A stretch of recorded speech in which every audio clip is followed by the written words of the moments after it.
dark. You kept pushing on, but then you went too far.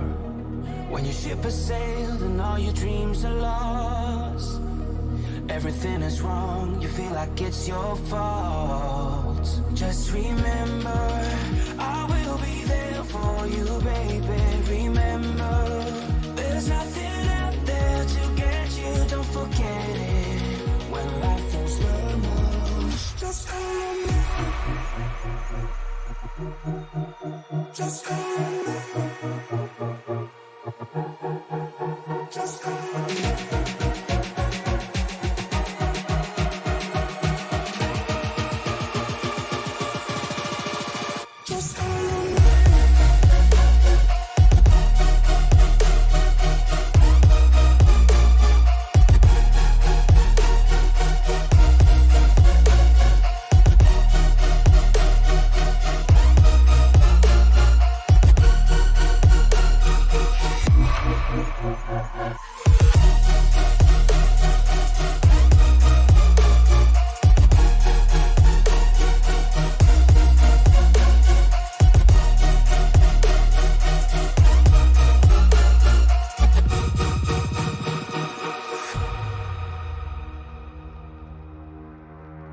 You're stronger now than you ever been.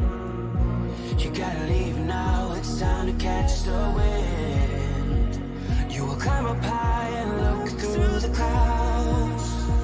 And when you're feeling low, I know you'll bounce back. Oh, and just remember, I will be there for you, baby. Remember, there's nothing out there to get you, don't forget it. When life throws lemons, just call on me.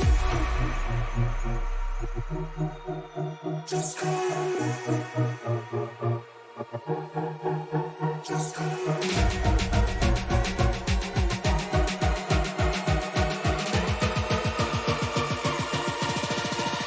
Just call on me.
After a difficult night for some and a walk in the park for others, as we left last week, the high ranks of Bristol, covered in dirt, Cole Gajdorus was a man on a mission, winning from pole, sweeping the heat race and the feature. Ryan Truex and Bobby Grant closing out the podium.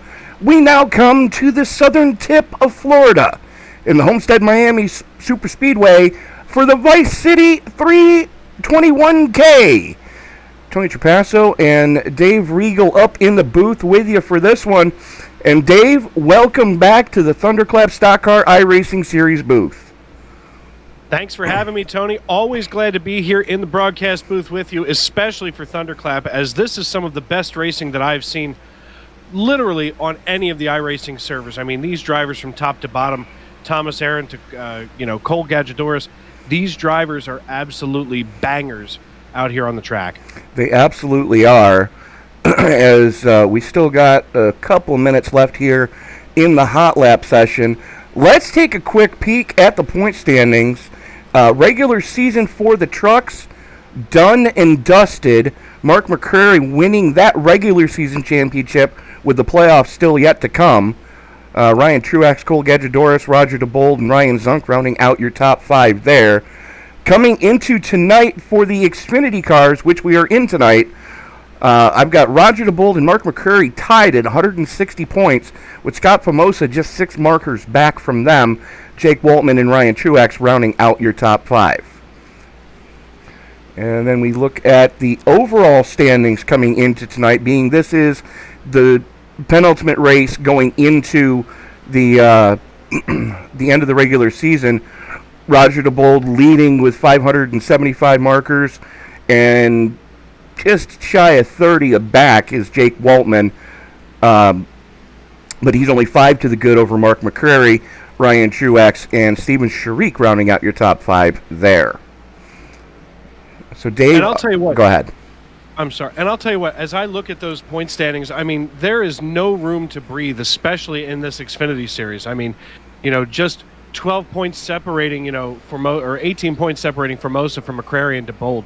I mean, it doesn't get much better than that. And then, of course, in your overall standings, I mean, things have gotten even closer. Now, there are some penalty points that were assessed, but overall, to be just 22 points separating between first and second position on the season standings for the overall group, I mean, it doesn't get any better than that. And here in Miami, of course, it's hot.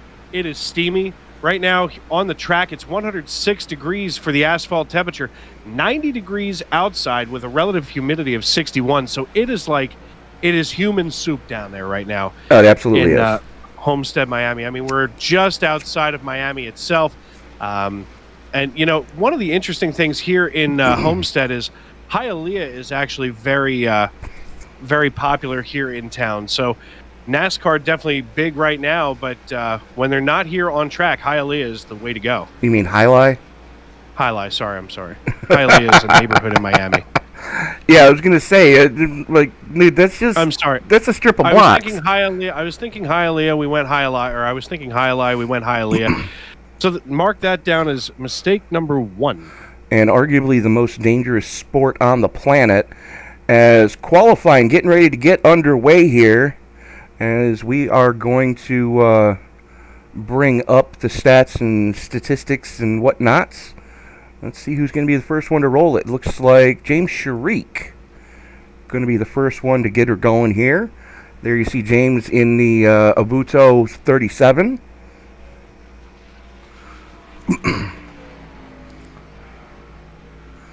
And as he makes his way down the backstretch here, looks like Roger Diebold also in the number 38 Monster Energy Ford Mustang, getting his first lap ready to rock and roll, as he is going to step onto the backstretch and crank up the RPMs. He is absolutely at that, as Mark McCrary also rolling it. There you see him in the 88. And Scott Famosa, 3 of our championship contenders, all rolling them right now. Roger Diebold crosses the start-finish line here in the number 38 Monster Energy Ford Mustang, and so far it looks like he's taking it kind of easy here as he gets rolling. I mean, that first lap usually, especially to warm up the tires, you don't want to push these cars too hard. The Xfinity cars, of course, have a ton of torque at the rear end. They spin out very easily with the right conditions. And we've got the right conditions tonight for that. Yeah. And Steven Sharik goes quick time to start us off in the 83. Currently sitting quick time, 33.62 As Diebold goes second quick, Formosa goes third quick so far, and that's just lap number 1. Diebold getting a little loose coming out of turn 2, but recovers coming on there. He had just kissed the apron there on the exit of turn 2, but nothing crazy. Justin Clapper now coming out to get things all cranked up. The chief cook and bottle washer here in the ThunderClap Stock Car Racing Series. Absolutely. If I can just find out where the hell he went. So he completely disappeared off my screen. Where the hell is he? Steven Sharik going to maintain quick time. There's Justin. Justin in that number 63 Chevrolet Camaro. You know, every time we see these drivers out here, especially at a place where it's low banking, you know, that transition between turn 4 and the front stretch can get a little hairy. And you see coming out of turn 2 onto the back stretch just as bad, where the front end of this car is going to just bounce that splitter off the asphalt. I mean, sometimes you're looking at these, and I personally can't believe, you know, how much of a transition it is, and watching that splitter bounce off of the asphalt the way that it does. It absolutely does at that, as come on, play nice. Pardon me, folks. My SDK is giving me issues again. As Thomas Aaron jumps up to 4th quick. Clapper goes 11th on his first lap.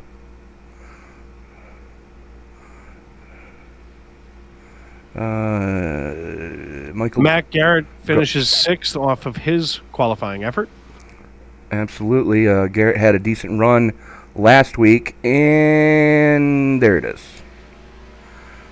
David Hall out on track right now in that beautiful Haviland Texaco number 21 tonight. Hall's going to go 19th quick on his first flyer. Looks like J.D. Woodward may have gotten into the wall. Going back to check on it here. Because it's saying that he's already on lap number 2 and has not posted a time. Small piece of wall. Probably both laps, because this is going to be lap number 3. There it goes. Now it's saying lap 2. So Woodward to the point. Good grief. Tell you what, that number 47 door bumper clear Chevrolet Camaro all the way cranked to crazy tonight. Absolutely. And his teammate in Beer Money Motorsports, that is Greg Mcconey in the 12, out on track. Ryan Harrison looks like the only one left to lay a time down. And we see Mcconey here in the number 12 body armor Ford Mustang. He's got, I'll tell you what, that's a great looking paint scheme. That's kind of a mix of Ryan Blaney and a little bit of body armor on there. It looks great. And Greg does all his own paints, owner and operator of Midwest Motor Customs. So if you need a paint, there's the guy to talk to. Normally we see him in a Purdue Boilermaker scheme, but he's rocking the body armor tonight. I'll tell you what, it looks great, whether it's Purdue Boilermakers or not. You know what? That red and white always sticks out. I don't care whose car it's on. I just think that is really sharp out on the racetrack. It pops, that's for sure.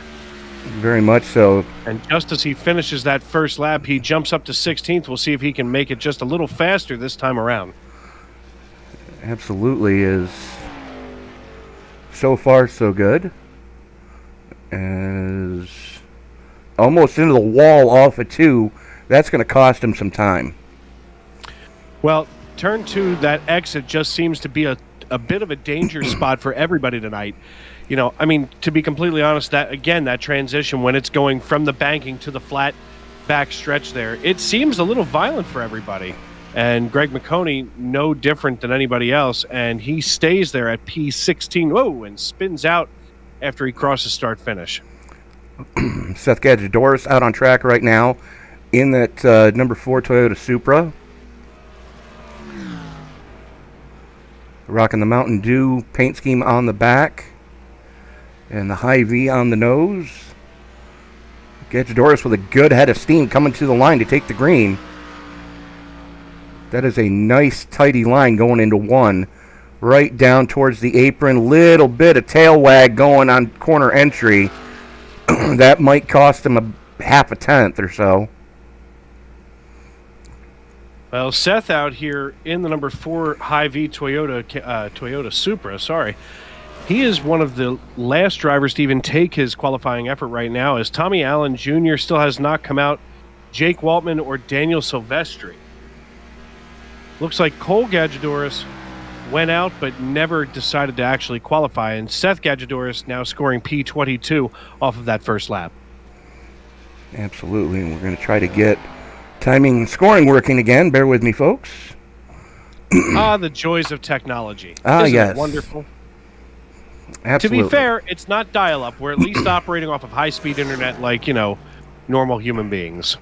Well, I think the gerbil's going to be in trouble when I get the cat later this week. Sideways off of 4. Gajdorus going to have to write this lap off. Does improve, though, up to 14th quick. He was really honking on it there. And that'll leave Silvestri, Burns, Allen, and Waltman as the only drivers who have not gone out to take their qualifying laps. Which they do have time to do so, as we've got about 2 minutes left in the qualifying session. But taking a quick look at the qualifying order right now, I still can't get over that lap from J.D. Woodward. Over a tenth to the good. As a matter of fact, 130 thousandths to the good over Steven Sharik. And at the speeds these guys are traveling, that's basically the distance from the tip of the nose of the car to right about the bottom of the windshield where it meets the hood. Well, and as I'm looking here, it's almost the only place that he had really beat anybody, off the exit there was basically the back half of the racetrack. He laid a 16.83 down. Absolutely, and that was almost a full tenth to the good right there. Yep. Everybody else is 16.8, 16.89 I think is the best I'm seeing. I take that back. Ryan Zunk went 16.79 but gave up way too much of the early part of the lap. So that is going to about do it for qualifying. And Dave, if I could have you check my facts here, I believe they are going into a warm-up session after this. I do want to thank it. Yes, there's a 10-minute warm-up session after qualifying. That's right, so drivers meeting. Seconds. So I do want to thank everybody for joining us tonight in the live chat. If you haven't done so already, give this video a thumbs up. It really helps share the videos with the YouTube algorithm. The more thumbs up a video gets. And if you haven't done so already, we are less than 30 subscribers away from hitting that magical 2,500 mark. And at the bottom of your screen, you can see what is coming up here on the Esports Broadcasting Network later this week. Saturday evening will be the premiere of the Super Late Model AI series from Thompson. That's an 8 p.m. Eastern Time start on that one. And then on Sunday, we've got the doubleheader for you.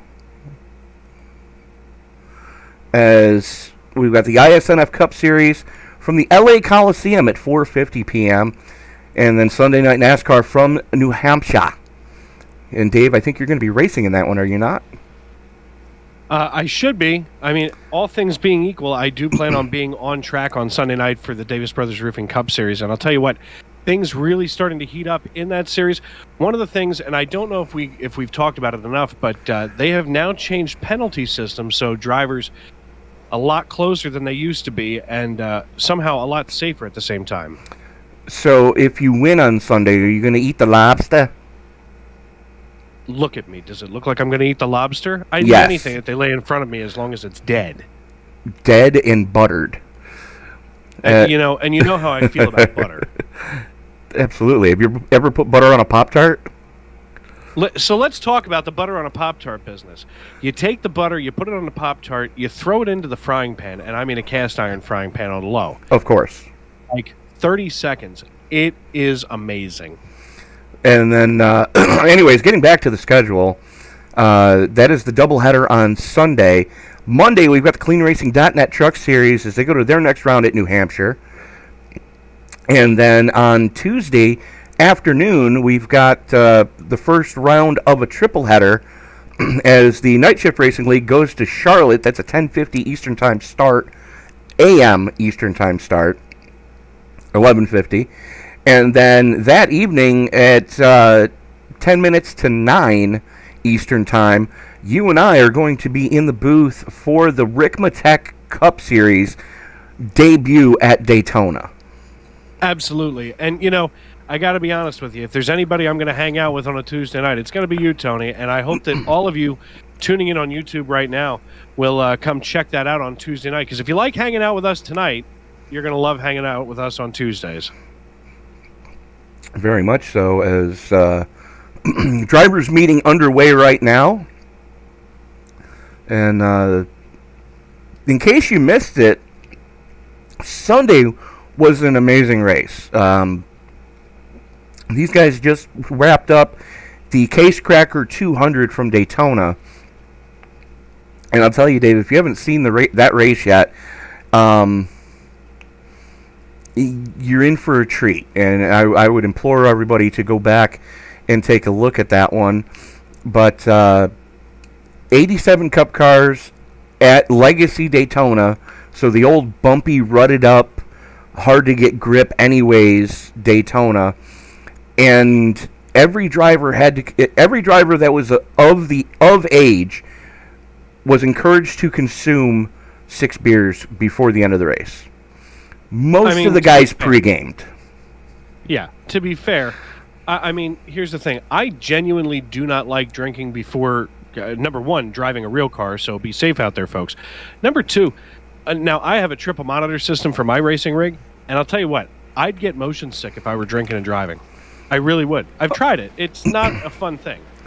Well, you're probably not the only one that would be in that situation, but, imagine if you were in VR. There were a couple of wrecks in that race that I'm looking at it going, I hope they're not in VR, because that's a cleanup on aisle 2. Oh, God, yeah. I have yet to try VR, but I've heard several people say, things about the motion sickness and things like that. Actually, a gentleman who used to race in SNN Cup Series, he swears by VR. The hard thing for me would be trying to reach anything outside of the actual headset.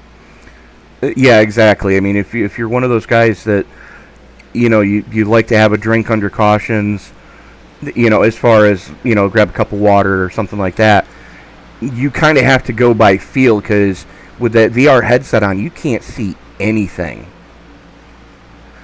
And, I realize that a lot of it has to do with muscle memory, but to me, I just don't have all that. Well, I tried. I had a friend when I was living in Ohio that let me try his, and I liked it, but it was a little disorienting when I took the helmet off. It took a good minute before I could stand up and have my legs under me. Really? That's interesting. It was trippy. As the warm-up session underway right now, about 5 minutes left. Again, want to thank everybody for joining us in the live chat right now. Let us know who you're pulling for tonight, if you haven't done so already. And we will try to highlight your favorite driver. And just like that. And we are gridding. Here we go. Let's bring up tonight's starting grid. Let me get rid of that. Starting up on the point for Beer Money Motorsports, J.D. Woodward. He's going to be joined with Steven Sharik in the 83. Greg Vial and Ryan Zunk rolling off in row number 2. Tyler Chalk and Thomas Aaron making up row number 3. Row 4 is going to go to Scott Famosa and Matt Garrett. Mark McCreary and Roger Diebold rolling off in row number 5. And row 6 is going to see Robert Walton and Bobby Grant. Dave? Justin Clapper and Seth Gajdorus make up row number 7. Row number 8 going to consist of James Sharik and Steven Lashinsky in the number 99 Chevrolet Camaro. Greg Mcconey, our co-worker here at Sim Racing Media, and Dustin Stallings will be in row number 9. Row 10 made up of Nikolai Jordan and Bo Condon. Also, another Bo Condon, we're going to have to talk about that, in row 11. Row 12 going to be David Hall and Ryan Harrison. Tony? Jake Waltman and Daniel Silvestri are going to be making up row number 13. Round number 14, Tommy Allen Jr. and Vince Burns. And starting shotgun on the field is Cole Gajdorus in the number 89 Toyota Supra. And, that is one of my biggest shortcomings here calling an Xfinity race. I mean, I do that on a Monday night, and it's always tough for me. And maybe it's just the way that Supra rolls off your tongue, but it's always hard for me to say, oh, Toyota Supra, because I'm so used to saying Camry. Absolutely. For all of the company that we call. So, and of course, Toyota is the only manufacturer that changes their car body between the two series. Absolutely. So 134 laps of scheduled distance here tonight. We are going to see stage breaks on lap 30 and 60. 5 total sets to get them through this piece, and 3 possible overtimes if needed. As the field coming around for the formation lap, we're going to turn them loose next time by. As J.D. Woodward going to lead us down to green. 2 Chevys, a Ford, and a Toyota in your top 4. Highest running Toyota does belong nice to. Mix up there. Oh yeah, no, it definitely is. And that's something we see week in and week out. As I guarantee you, Greg Vial's he's due. Let's put it that way. That 26 is always fast. It just hasn't had the brakes fall his way as the lights do go out on that Ford Mustang GT 500 pace car, the official pace car of iRacing. Field working its way down the back straightaway. And Dave, we're in for a treat tonight. This is going to be a fun one. Absolutely. That pace car working its way down the backstretch. And while they do that, Billy Stallings is out there cheering on for Dustin Stallings. And David Hall is apparently okay. But just as we get ready to enter turn number 3, Tony, we are getting ready for everybody's favorite time here in the ThunderClap Stock Car Racing Series. Absolutely. As the pace car gets ready to duck on off, the only thing that's left to say is it's time to wipe the visor and adjust the 5-point harness. Grandma, grab some Cuban coffee because it's time to get it on in the Sunshine State. Race fans, it's showtime!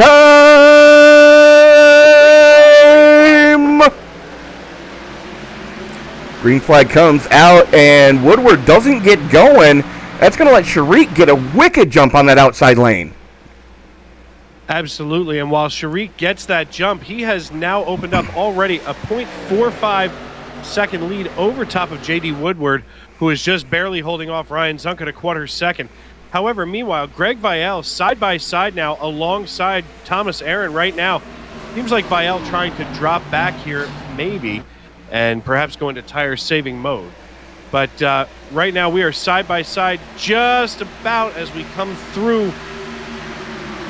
Looks like Steven Sharik going to lead lap number 1.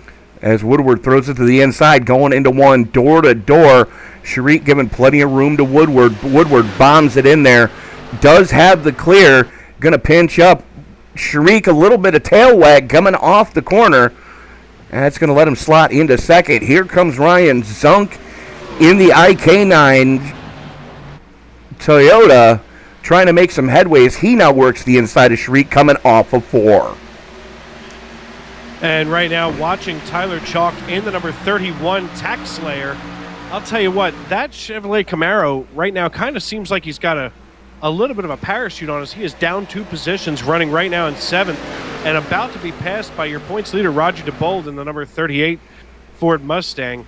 And at the same time, Mark McCrary, of course, running right alongside of Roger Diebold. Seems like they are tied together in the point standings and tied together here on the racetrack as the 88 and the 38 are chasing down Tyler Chalk in the number 31 Tax Slayer Chevrolet. Absolutely, as Vial gets by Sharik.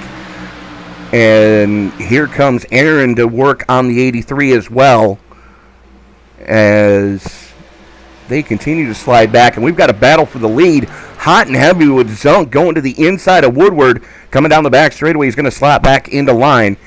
Your biggest mover so far is the number 12 of Greg Mcconey, currently running in 12th, plus 5. And Daniel Silvestri in the 97, plus 9, sitting back in 16th. Yeah, things definitely going to be heating up here, of course, as we are in stage number 1 of 3 stages, marching our way toward lap number 30 tonight.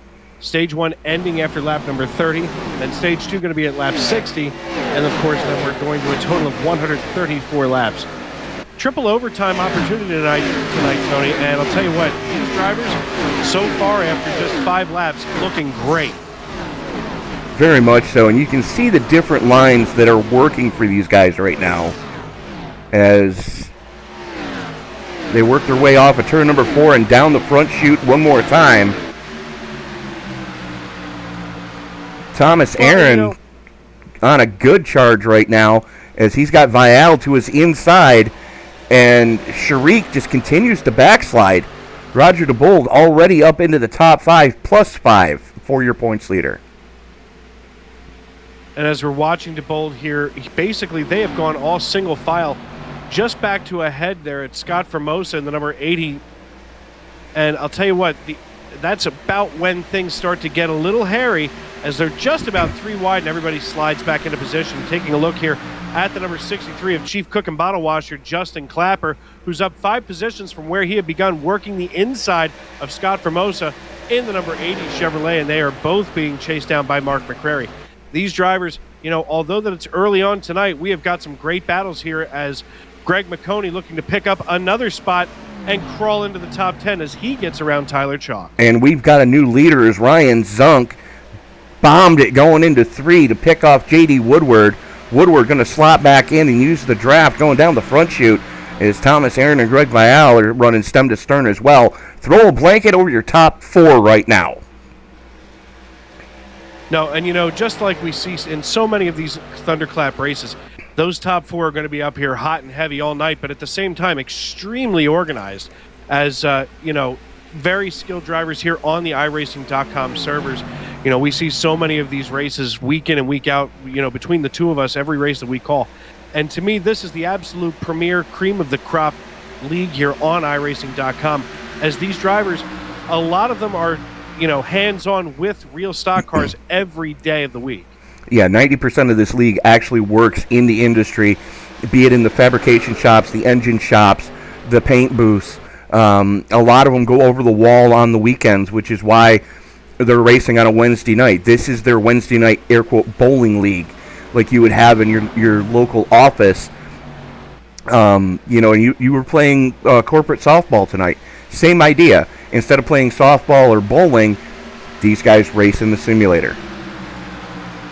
Absolutely. And when you start to see some of the technology that they're using here on iRacing.com and what they use in the real world, it's so close. And a lot of these drivers are using this for those research purposes. It's no different than a batting cage for a lot of these guys. Actually, a fellow iRacer and I were just looking at the iRacing iRatings of some of the pro drivers in real life. And these guys, they're amazing. 7,000 and 8,000 iRating. Oh yeah, no. Some of the cream of the crop of paved oval drivers in the server, you're going to find here, and you're absolutely right.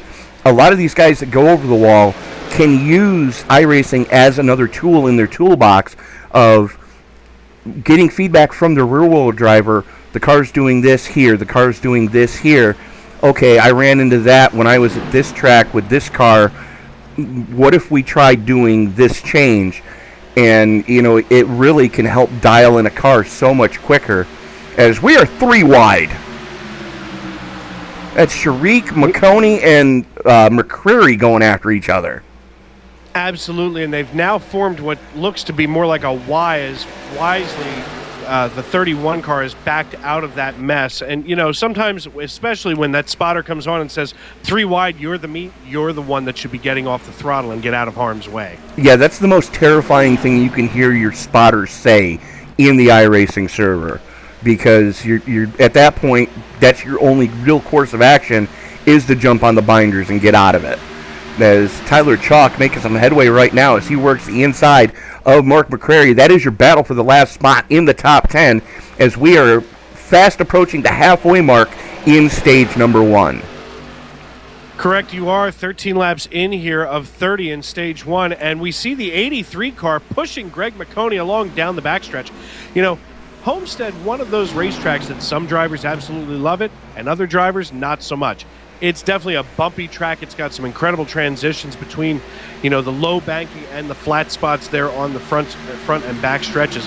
But to me, that inside painted line, as we can see this pack coming down the front stretch, that inside painted area, if you so much as put a 1/4 of an inch or a 32nd of an inch of your tires on that paint, you are going for a ride.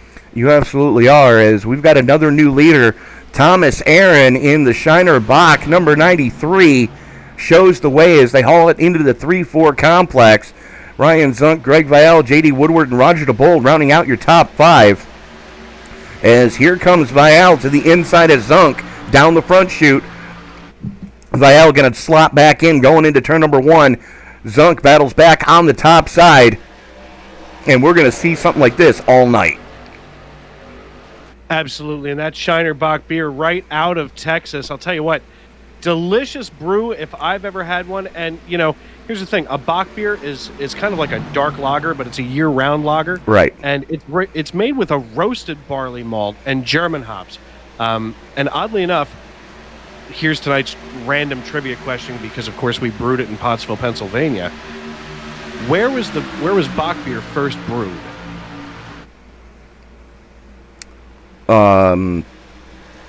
My guess would be Germany. Oddly enough, it's first brewed in 1913 at the Spoetzel Brewery in Shiner, Texas. There you go. Well, so there you have it. We were just 3 wide again, deep into the field, as that was McCreary, Grant, and Garrett going after each other.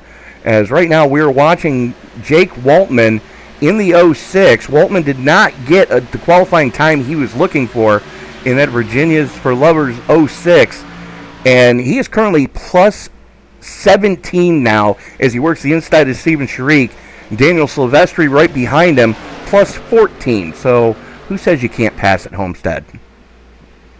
Hey, you can pass. It's how brave are you? And I'll tell you what, for a lot of these drivers, it's a matter of who's got the nerve. And we are basically single file, just as we see the number 21 of David Hall make the pass on the 89 of Cole Gajdorus.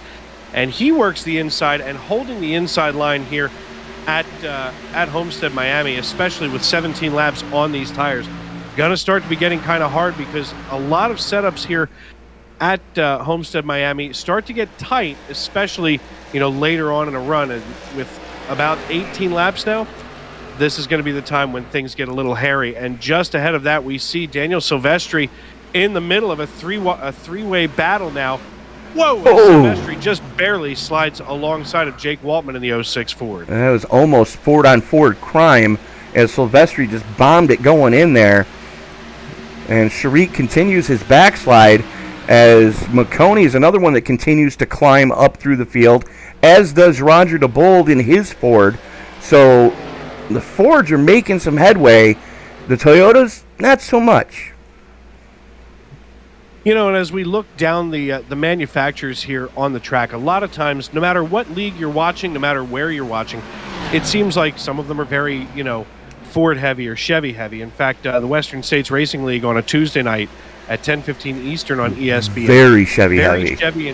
Very Chevy heavy. A couple of Fords and almost maybe 1 or 2 Toyotas. I think Bob Beltrami and maybe one other person. No, there's more Toyotas than there are Fords. But it's very Chevy heavy over there. But tonight, it seems like a really nice mix. I mean, not as many Toyotas. I think I see 4 in the field tonight. Famosa just got all sorts of sideways coming off a 2. Here comes Silvestri to his inside, as Silvestri now plus 17. Jake Waltman plus 16, sitting in 10th. I'll tell you what, Roger DeBold working on Greg Vial here atop the pile is now being chased down by J.D. Woodward. J.D. Woodward sniffing the rear bumper of Diebold, but manages to back off just in time. I guess, at this stage of the race, you do not want to be making contact at that point. But the 47 getting a run on the 38 coming out of turn 2 makes it look almost just that easy going down the back stretch.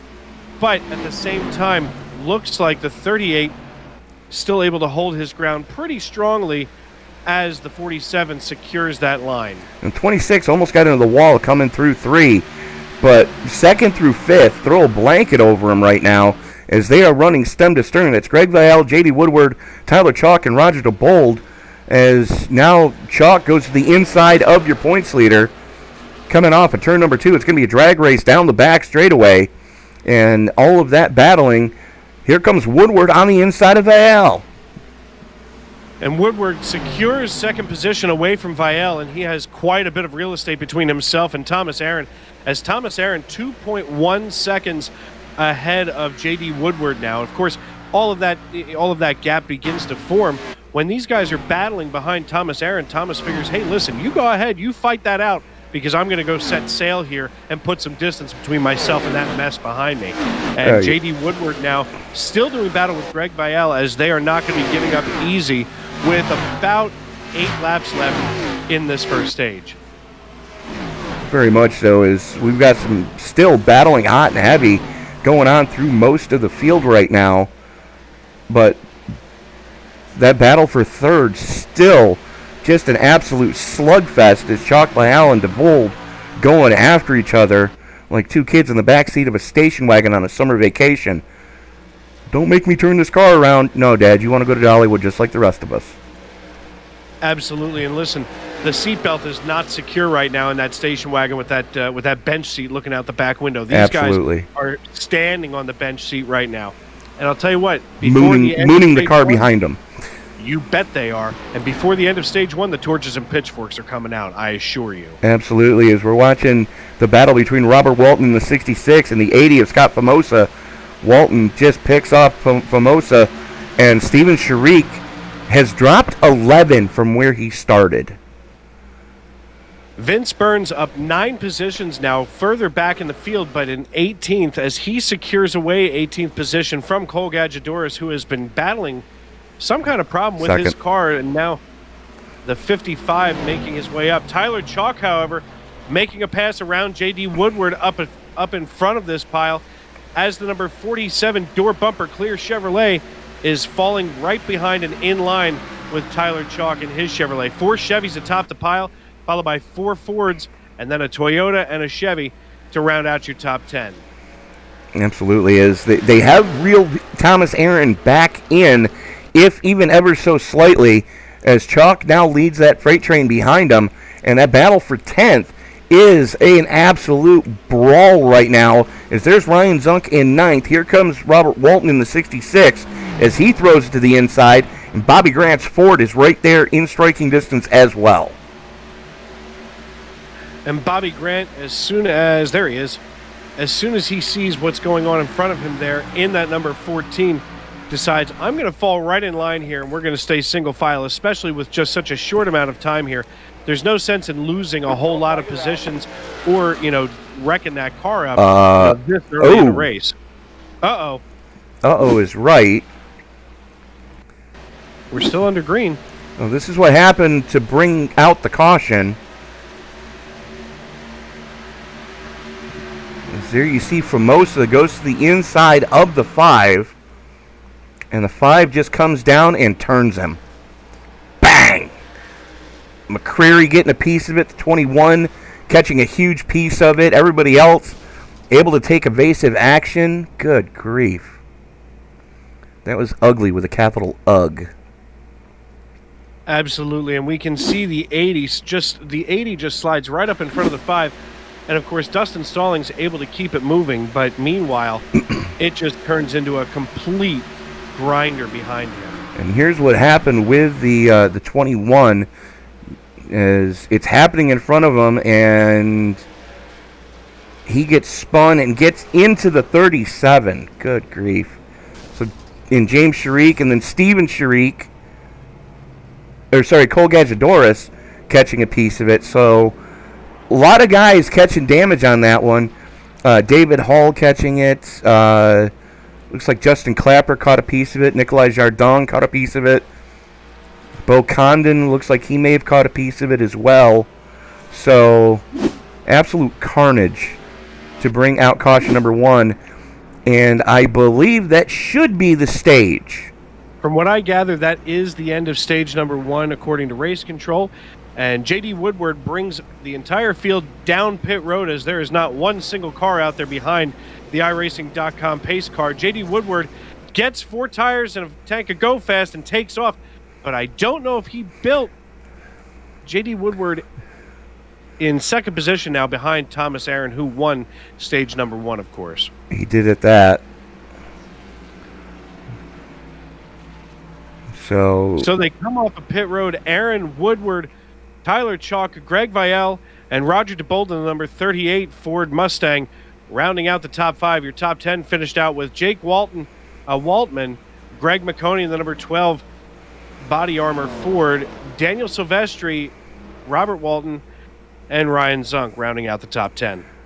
And being as he did win stage number 1, we are going to reach out to the driver of the Shiner Bach number 93. Thomas Aaron, Tony and Dave up in the booth. Do you have a copy on us, sir? Yes, sir, I do. So talk us through what the car was doing in that first run. How stable was it?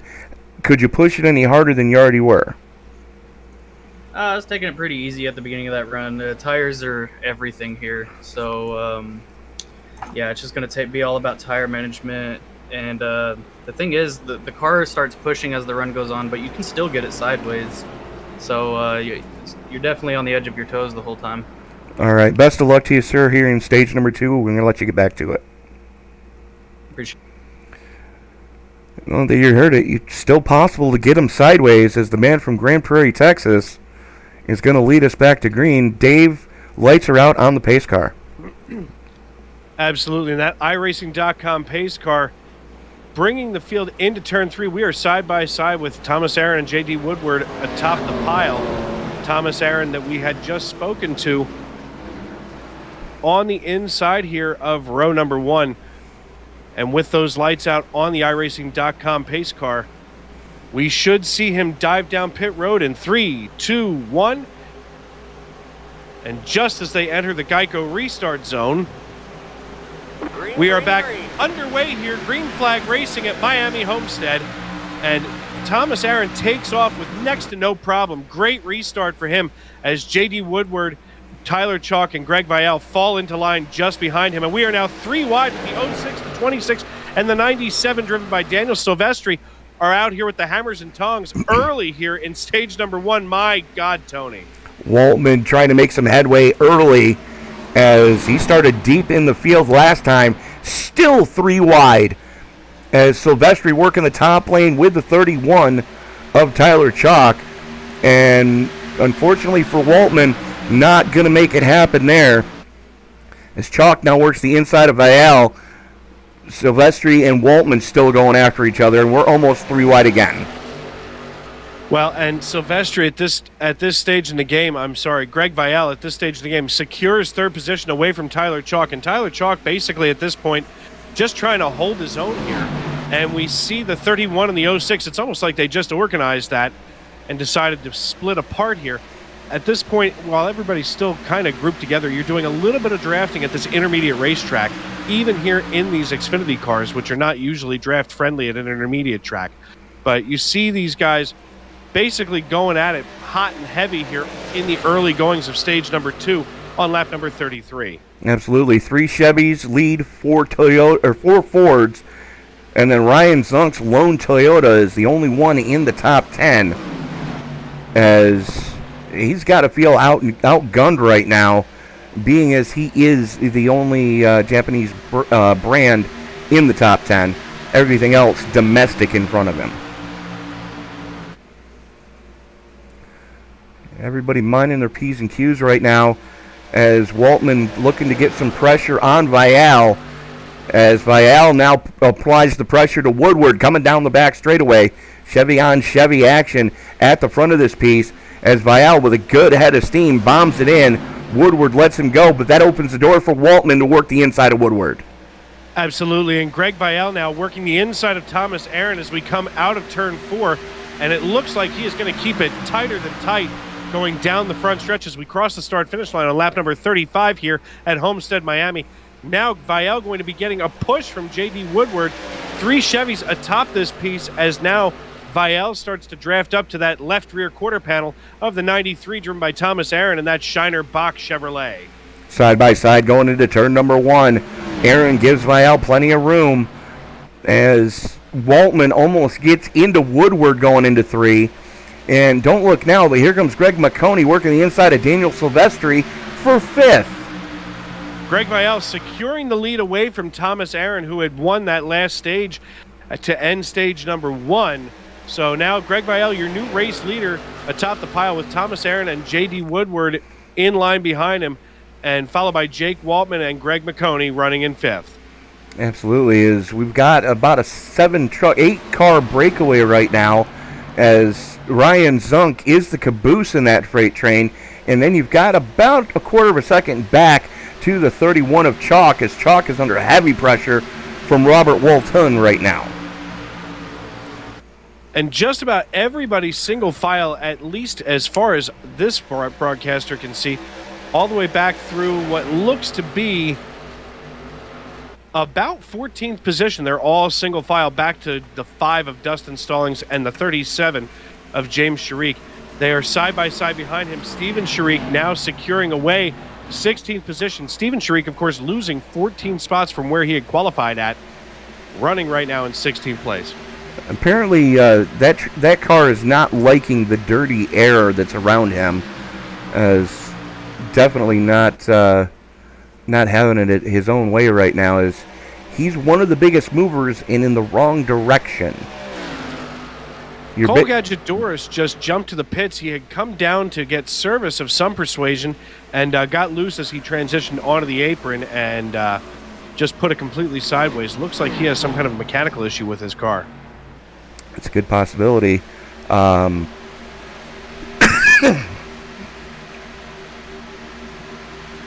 right now we are watching the battle for first through 6th. Yeah, all 6 of these drivers, all but 8 drivers now duking it out for first position as they are single file, and they are out here with their teeth bared, just like an angry dog, all the way back to Roger Diebold in the number 38 Monster Energy Ford Mustang, as Diebold now drafting up to the rear of Daniel Silvestri in the number 97. You're starting to put a little bit of a gap on Ryan Zunk in the 23. Zunk just biding his time, quickly showing that he is one of the ones that knows how to save tires. Just kind of hanging back and letting those guys beat each other over the head with mallets up in front of him. Thomas Aaron trying to hold off J.D. Woodward, as Woodward is all over the rear bumper of the number 93 Shiner Bach Chevrolet. And don't look now, but Jake Waltman is looking to be the first Ford in that top 3 as he is working the inside of the Dirty Mo Media 47 Chevrolet. As Waltman drag race down the front straightaway, Woodward on the top side, Waltman on the low side, Mcconey right behind him, as are Silvestri and Diebold. And that is a whole gaggle of Fords looking to break into the top 3. Almost contact coming off of 2 between Woodward and Waltman. Woodward and Waltman out here with clubs and spears trying to get each other as they are side by side now for this entire lap. And it looks like this lap, Waltman's going to have the edge, but don't look now, J.D. Woodward going to be working the outside as he seems to be getting quite a run on exit, but at the same time, Waltman getting the run on entry.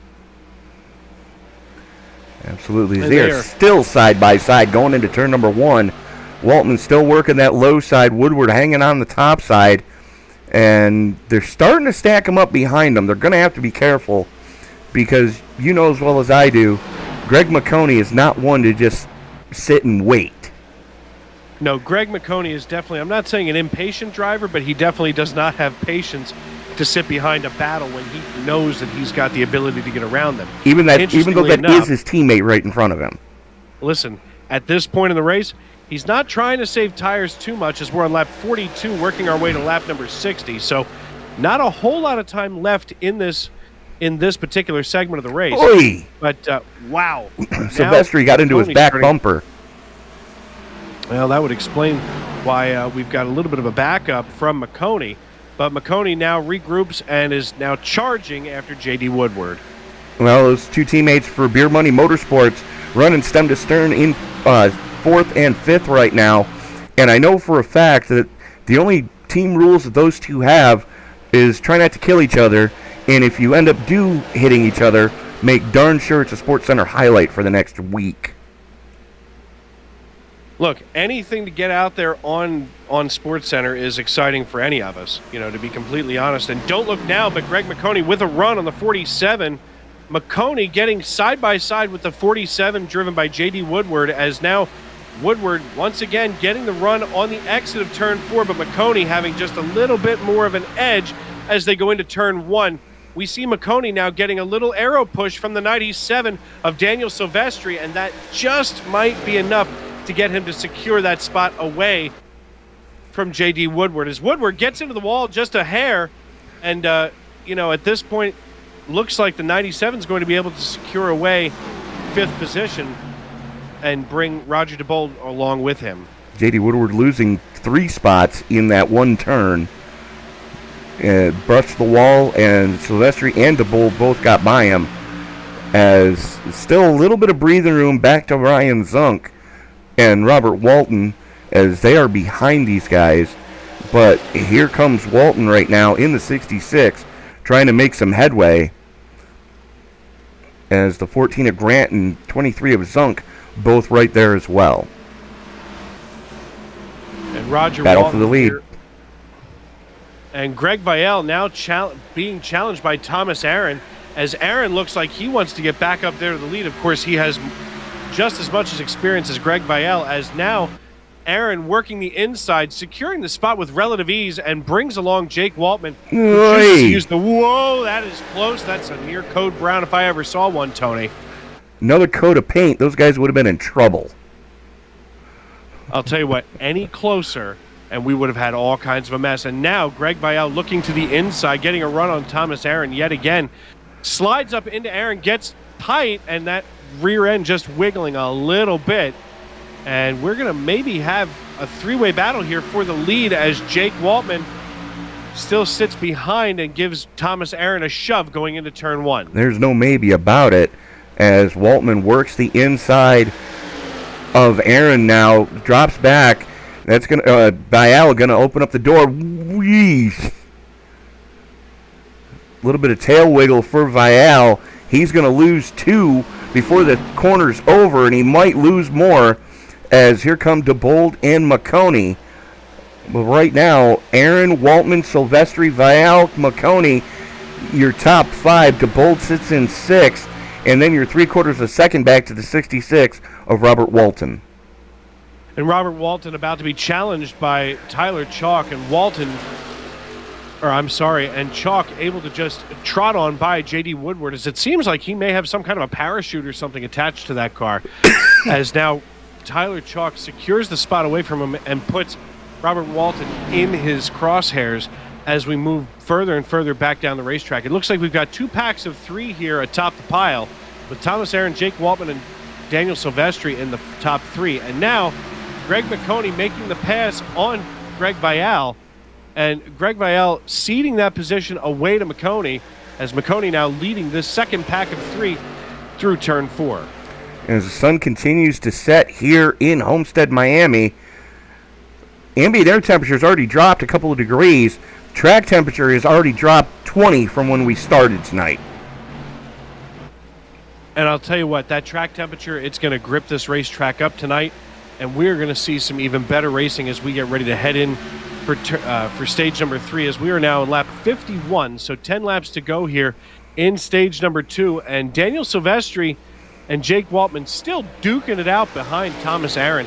And, at this point, you got to kind of think to yourself, if you're Thomas Aaron, go ahead, you keep fighting back there, kids. I'm going to get to where I'm trying to go, and that's victory lane. Absolutely, as Silvestri bombs it in going into 3. Waltman lets him go as they've got that mess sorted out now, as these guys have all stretched out 3/4 of a second to the good over Greg Mcconey, who has about a half a second to the good over current 5th place Roger Diebold. But you're right, J.D. Woodward has just flat fallen as he's now running in 10th and under pressure of losing it to Vince Burns, as Burns is up 16, currently sits in 11th, and around goes the 14. The 14 is spinning around helplessly. Bobby Grant just had to lock him up and finally brings the car to a rest. What a mess we have here, Tony. Absolutely, as we're going to watch this one again. Keep your eye on the 14 and the 66, as there was 14 and the 66 just absolutely mashed together. There was issues coming off of 4. Looks like the 66 had to chase it down the hill coming off of 2, The only problem is the 14 was there. And around goes Bobby Grant, and that's all she wrote is that engine just went poof. You know, and oddly enough, it's almost like they kind of have to share responsibility to some degree. I mean, as I'm watching it, that Tyler Truex Racing number 66, no fault of his alone, but at the same time, you know, things happen out here on the racetrack. Bobby Grant and, the 66 car driven by Robert Walton. Well, this is what the eye in the sky picked up as we are on board with the chopper crew. And, you just see the 66 just come down. And it was just one of those conditions where it looked like the card started to wash coming off the corner on that transition that you've been talking about, Dave. And he was trying to catch it, and just unfortunately the 14 was there, and it's a basic physics lesson. Two solid objects cannot occupy the same moment of the space-time continuum. Well, and that'll definitely turn things a little bit different here at the end of lap number 54. Thomas Aaron sitting atop the pile as what seems to be usual at this point. Daniel Silvestri, Jake Waltman, Greg Mcconey, and Roger Diebold rounding out the top 10, and these drivers not going to come down and get some pit service here.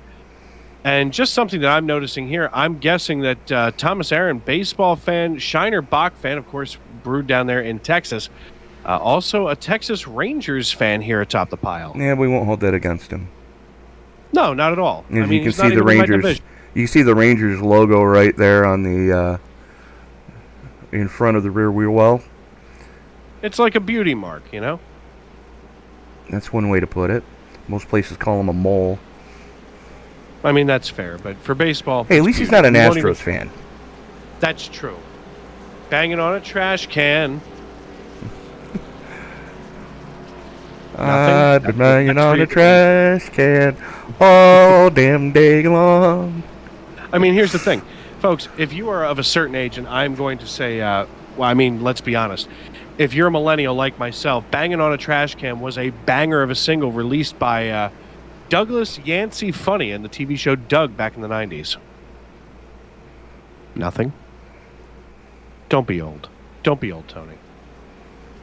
I don't think I ever saw that episode. It's fabulous. I mean, I remember seeing that on Nickelodeon when I was in college. Yeah, see, while you were in college, I was in, grade school. Yeah. Just saying. But somehow we're like kindred spirits out here. Oh, look, we lost Dave's mic. Oh, look at that. Oh, good grief. That's a shame. So while we're under caution, let us know what your favorite cartoon show was when you were a kid. Yeah, I mean, here's the thing. I guess you had your mic a little bit too loud earlier. Yeah. Here's the thing. We don't see a whole lot of you live there in the live chat, but listen, we like to hear from you just as much as you like hearing from us, unless for some reason you mute your television or device that you're streaming on, which I can't imagine why you would want to mute the two of us, Tony. I can think of numerous reasons. See, why do you got to do that to us? I mean, if you're gonna be good, I'm an asshole, and I freely admit this. Is that like AA? Is that like, hi, I'm Tony and I'm an a-hole? No, because AA is for quitters. Oh, well, then you are never quitting this profession, nope. sir. As the lights go out on the pace car, Thomas Aaron going to lead us back to green as we are going to have about 4 laps left in the stage. And it's going to be a shootout considering that nobody in the top 13 pit. Greg Vielle in the 26 is the first one who came down for 4 in fuel.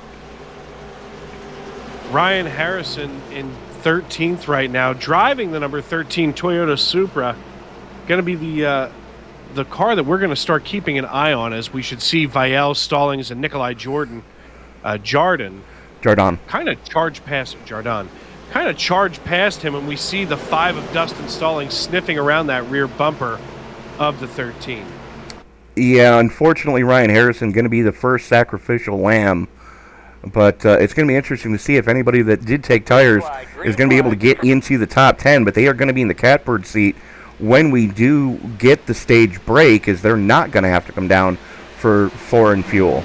But Thomas Aaron getting a good getaway right now as he's got Daniel Silvestri all over his back bumper right now as the 31 of Tyler Chalk goes to the extreme top side through 1 and 2. Silvestri definitely going to be receiving the Aggressive Driver Award here on lap number 57 as we are just about at the end of stage number 2, and it looks like Silvestri going to drive past the 93 of Thomas Aaron, and now they do a little do-si-do action here as Aaron looks to the inside and thinks better of it, but don't look now. Jake Waltman about to make this a three-way battle going into turn 1, followed by Tyler Chalk in the 31. He so absolutely things is. heating up as our good friend Greg Mcconey also starting to get into the mix here atop the pile in that top 5, chasing down Thomas Aaron, Daniel Silvestri, and Jake Waltman. We are currently watching that battle for second between Aaron and Waltman. That's Aaron on the low side, Waltman on the top side, as Aaron just bombs it in. 2 to go at the stripe for the stage. Silvestri starting to stretch his legs a little bit as Aaron and Waltman getting tangled up, driving just as much out the mirror as they are running out through the windshield, and that is just falling into Daniel Silvestri's hands right now as Aaron pulls a little bit of a gap on Waltman. Waltman slid up the banking just a tick. Roger Diebold making a move right now on J.D. Woodward, working the top side on the 47. Woodward, good recovery drive for him so far. And we were talking about the guys that have already come down pit road. There is the 5 of Dustin Stallings on a charge, currently up into 6th. Dustin Stallings along with Steven Lachinsky. I mean, these drivers right now, they have all kinds of grip on the bottom of these race cars on those tires. And right now, Roger Diebold getting kind of shuffled back here as J.D. Woodward, Matt Garrett.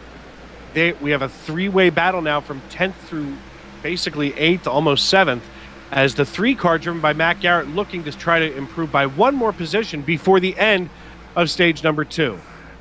And you see the monster jam on the side of the 99. That's because Steven Lachinsky actually turns wrenches in the pits for those trucks. That's why Lachinsky has... There it is. Daniel Silvestri going to come home with the stage win. Thomas Aaron hangs on for second. Jake Waltman, Tyler Chalk, Steven Lachinsky, Dustin Stallings, Greg Mcconey, Matt Garrett, J.D. Woodward, and Roger Diebold hangs on for the final point for the stage break. That is going to do it for stage number 2. We are going to step away, pay a couple bills, and we will be back right after this.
Drivers that took time, all of them within 3.5 tenths of each other tonight is going to be a very closely competitive race.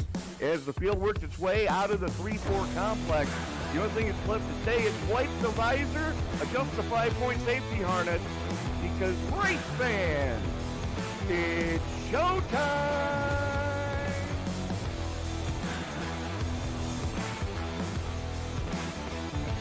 Amazing looking cars already. Green flag will fly. Oh, the rocket! Well, one thing that you're going to see at this track that we haven't seen the last few weeks is a surface that's multi-group. I think this is the first multi-group surface we're going to have. After an amazing race at Daytona, we now come to the left coast and Auto Club Speedway in Fontana, California for the second round of the Way She Goes Racing League Cup Series.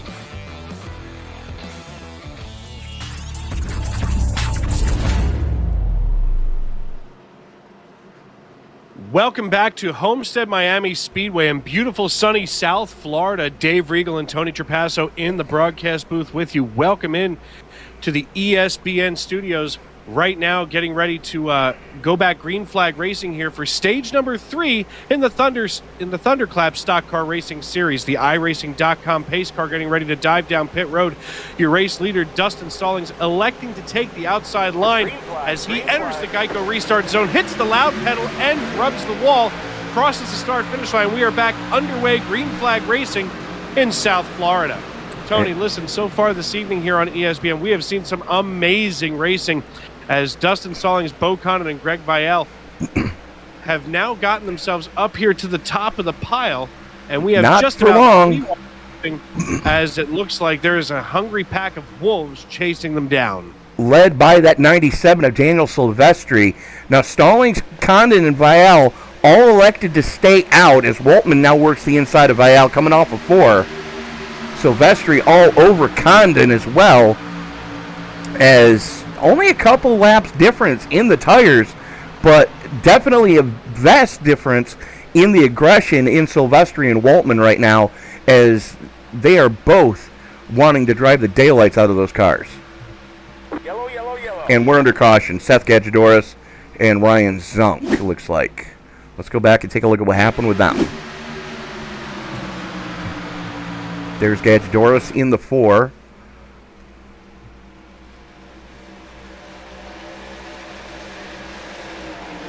You can see Zunk just in front of him as Zunk gets into the 31 down, and boom goes the dynamite. I'll say it does, but you know what? At this stage in the race, that is absolutely not what you want to have, especially at the beginning of stage 3. You know, there's not a whole lot of time left now to get things repaired and maybe stay here on this lead lap as the cars are going to stack back up single file behind the iRacing.com pace car. Absolutely. Looks like Zunk chasing it down the hill, got into chalk, and unfortunately, Gajdorus absolutely nowhere to go, catches a race car to the teeth, bringing out only our second caution for incident.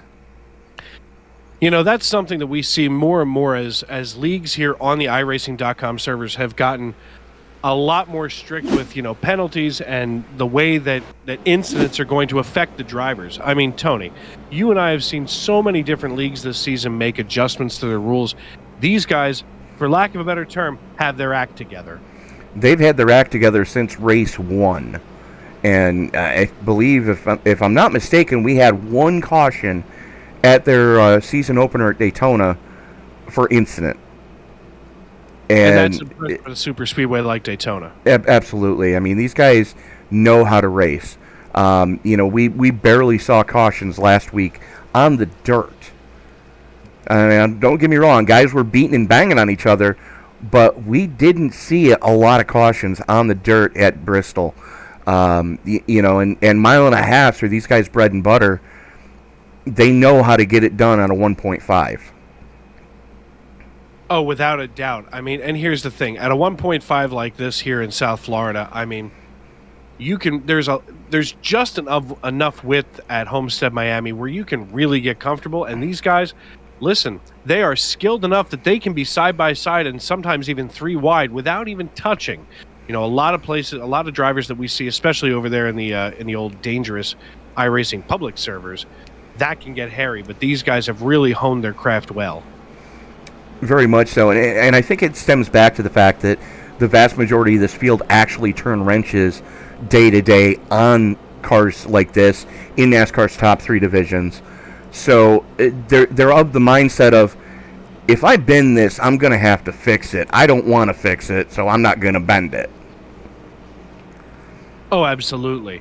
And, here's the thing. At this stage in a race, you're just trying to hold on. I mean, you're probably going to go about another 50 laps before you start getting a little hairy, as we're on lap number 70 of 163. 134. I'm sorry. You can math. Really, you can. Listen, I was part of faith. that No Child Left. I was part of the No Child Left Behind Act, and they just drove away without me. At least you weren't involved in Common Core. No. My niece was part of the Common Core, and what a nightmare. I mean, and I say that, and thank God for calculators, because I couldn't prove it otherwise. Well, I got in trouble when I helped my cousin's son with his math homework one day, 3rd grade or something like that, and they were doing a word problem. Timmy had 35 candy bars and eats 29 of them. What does he have? Right. And I said, 5 candy bars, a stomach ache, and diabetes. Timmy has diabetes. See, I mean, to me, that is a logical answer. I don't know what's wrong with it. You were thinking for yourself and thought outside the box, so really you should have points for creativity. It should have been extra credit on that one. But You really no, went the extra mile. my cousin got called into a parent-teacher conference, and I was no longer allowed to help Cam with his homework anymore. So basically, Tony Trapasso, master broadcaster, and available for bar mitzvahs and math tutoring. I also am a freelance moil.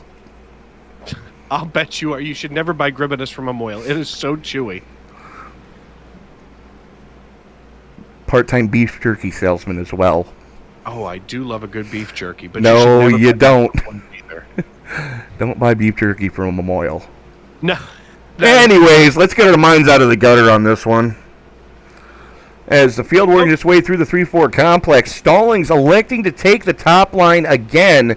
That's going to leave Daniel Silvestri wide open on that bottom lane, as Waltman on the top side going to make a run at him as the field comes off of turn number 4. Pace car peels on off. Field enters the Geico Restart zone. Stallings pulls the trigger. Waltman and Silvestri both going with him. Bo Condon spun the tires. That's going to open the door for Greg Vial to get to his inside, as those two Tyler Truex Racing teammates running 5th and 6th right now, as Silvestri to the point going through 1 and 2. Waltman giving Stallings a little bump coming down the front stretch, getting ready to go into turn 1. Manages to keep himself and Stallings competitive with Silvestri, as Silvestri takes the field through the 3-4 complex and now leaves Bo Condon out to dry, kind of in no man's land between Jake Waltman and Greg Vial. But don't worry, Greg Vial here has Greg Mcconey and Matt Garrett in tow, and these 5 drivers now moving in on Jake Waltman, who has basically made himself, ensconced himself with Dustin Stallings and Daniel Silvestri. Here comes Vial on Condon. That's Vial on the inside, Condon on the outside. Is Mcconey looking to make it 3 wide, and he does make it 3 wide going into 3. And we have quite a battle, and right now Greg Vial hears that spotter saying 3 wide, you're the meat, and wisely decides to gun it heavy and get ahead of Bo Condon and Greg Mcconey, as Condon rubs the wall coming across the start-finish line and gets passed by J.D. Woodward, and looks like that'll be the only casualty there for him. Thomas as Aaron. we go into turns 2. Thomas Aaron picks off Condon as well, and here comes Matt Garrett to his inside. Heavy right side damage on the 25 of Condon as he slips back to 9th. We've got some battling going on, as I didn't catch who that was on the low side that got shuffled out, as Mcconey and Woodward running stem to stern right now, and they have reeled in Silvestri, Waltman, and Stallings. Mcconey has this car on a rail right now. He just, as he was going around the 47 plate, sniffed the bumper past the driver, as he is now on the inside of the 5 car, Dustin Stallings, and slides. Oh! They make contact, and Stallings gets loose. He gets against the 26.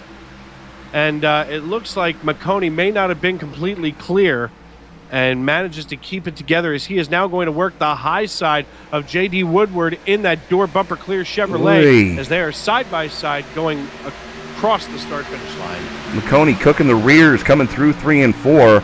That's going to let Aaron get to his back bumper, as those two Beer Money Motorsports teammates, Woodward and Mcconey, were side by side through 1 and 2. But take a look at your top 3 right now.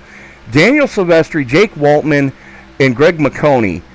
Silvestri and Waltman up 24 each. Mcconey up 14. Some of your biggest movers of the event running in your top 3 right now, as Woodward is still fighting with Thomas Aaron for that 4th spot. Aaron just biding his time right now. And Aaron working the lows, or just behind. I'm sorry, my goodness, I was just trying to clear out some spam from our live chat. But Aaron now behind J.D. Woodward. And I'll tell you what, J.D. has kept himself here up near the front all night long, and it's almost like he's like a lion in the prairie. You know, just kind of in the Serengeti over there in Africa, just waiting for the zebra to make a mistake. He very much so is. And folks, if you are just tuning in, I'm Dave Regal alongside Tony Trapasso here in the ESPN broadcast booth. Make sure that if you're watching us here on YouTube.com, subscribe to ESPN, turn on those bell notifications, give us a thumbs up so that your friends and family here watching on the YouTube feed can absolutely find us that much easier, as we are glad to be bringing you the ThunderClap Stock Car Racing Series here on iRacing.com. And don't forget, we are less than 30 subscribers away from hitting that magical 2,500 mark, as there is the very, very wounded 26 of Greg Vial. And Greg Vial trying to work his way back around. Not a very happy camper right now after what had happened earlier with Greg Mcconey. But you know what? For lack of a better term, Rubbin's racing. As we are checking in with Justin Clappers, he hits the apron, gets a little sideways, as here comes the 5 of Dustin Stallings and the 3 of Matt Garrett, as throw a blanket, excuse me, over 6th through 8th right now, as those 3 guys are just going after each other, as Clapper is going to get the clear coming off of 2. Garrett slipped up a little bit, got a little bit squirrely, as Stallings going to get to his back bumper, and now they got to worry about the 55 of Vince Burns, as Lachinsky and Sharik go door to door for 10th.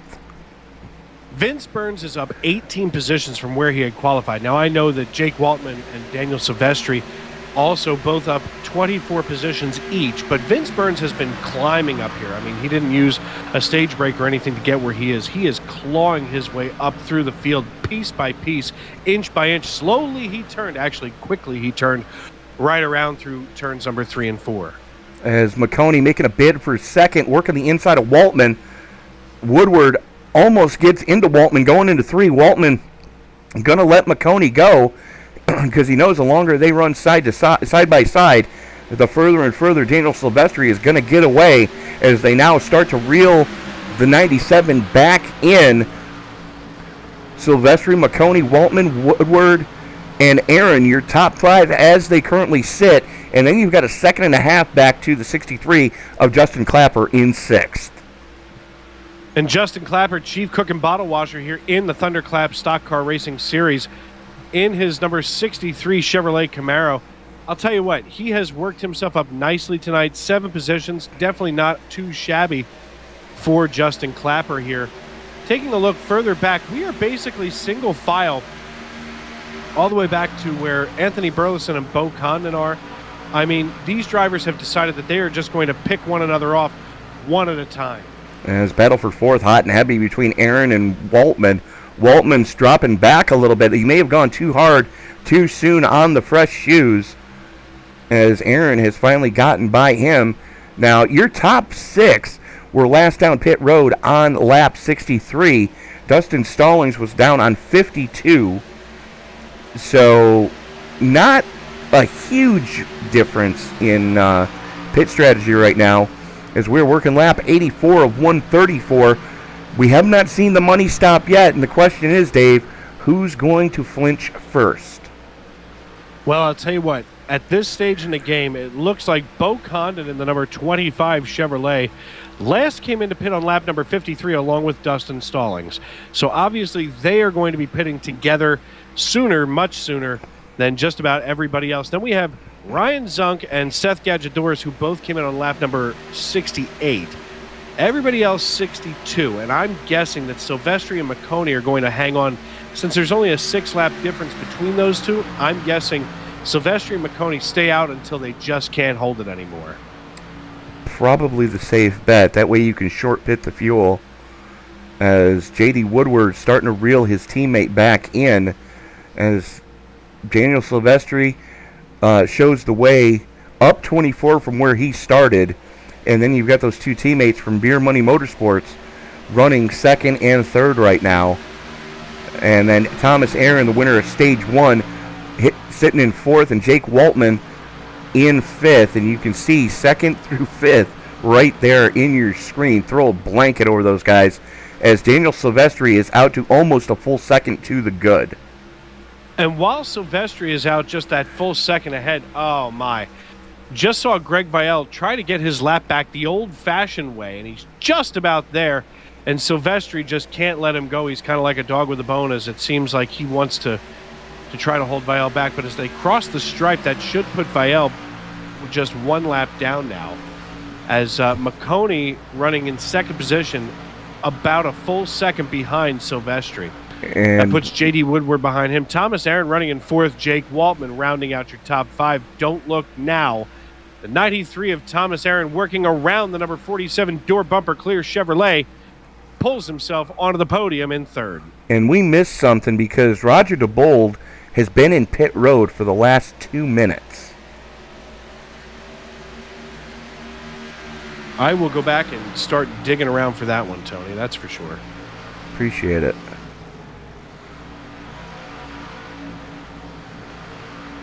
Because I don't see where he hit anything. Working on it. Meanwhile, Waltman and Waltman and Woodward going side by side down the backstretch. Waltman gonna bomb it into 3, gonna pick off Woodward, as just like that, Waltman back into the top 4 as Thomas Aaron now sits in third.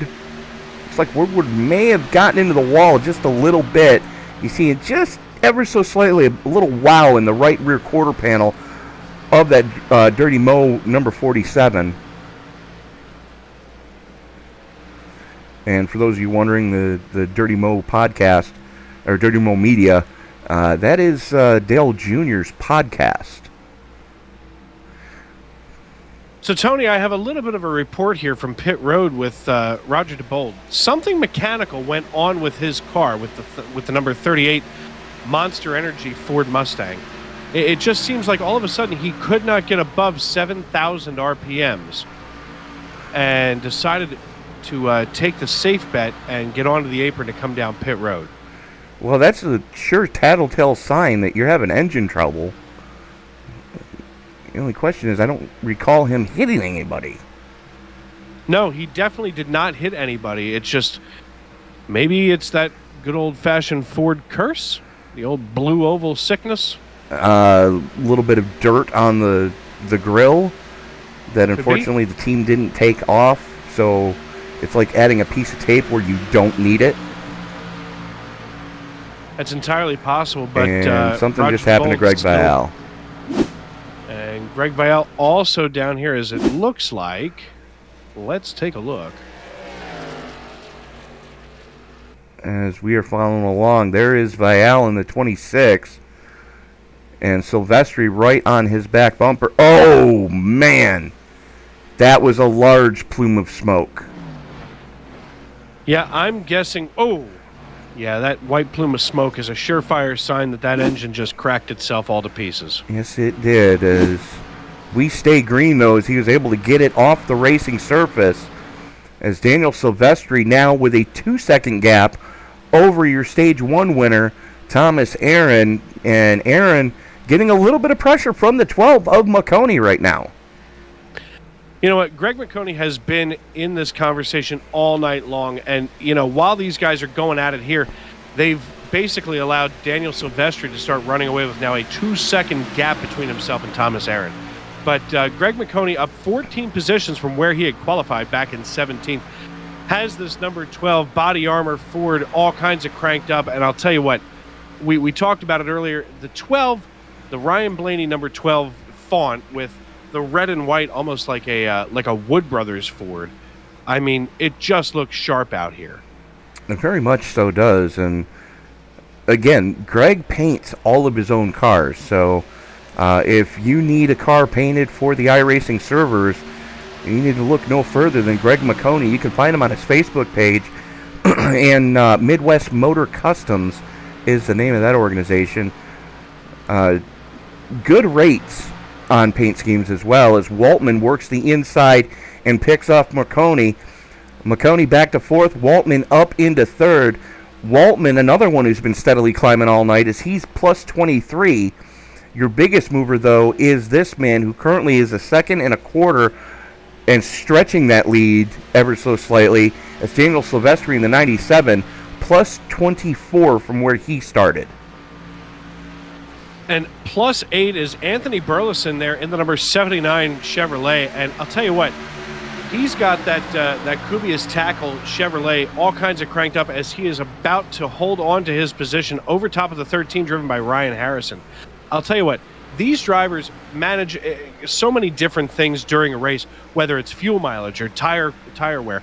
And right now, they're managing positions. They're doing so many different things at once. It's impressive to watch somebody like Burleson hang on to that position, even as he allows Matt Garrett to take the inside and maybe keep that car clean, as we are on lap number 95 of 134 here at Homestead-Miami Speedway. Absolutely, as we are working lap 96 of 134. Silvestri continues to show the lead.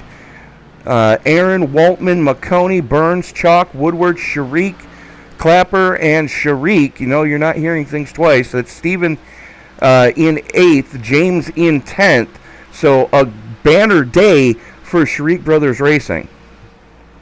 Dustin Stallings coming down to get 4 Mr. Feelgoods, and a tank of Go Fast takes off from pit road, is now heading down pit road to get back onto the racing surface. So obviously one of the early blinkers here on the green flag pit stops here with, you know, just about 40 laps to go here in the final stage.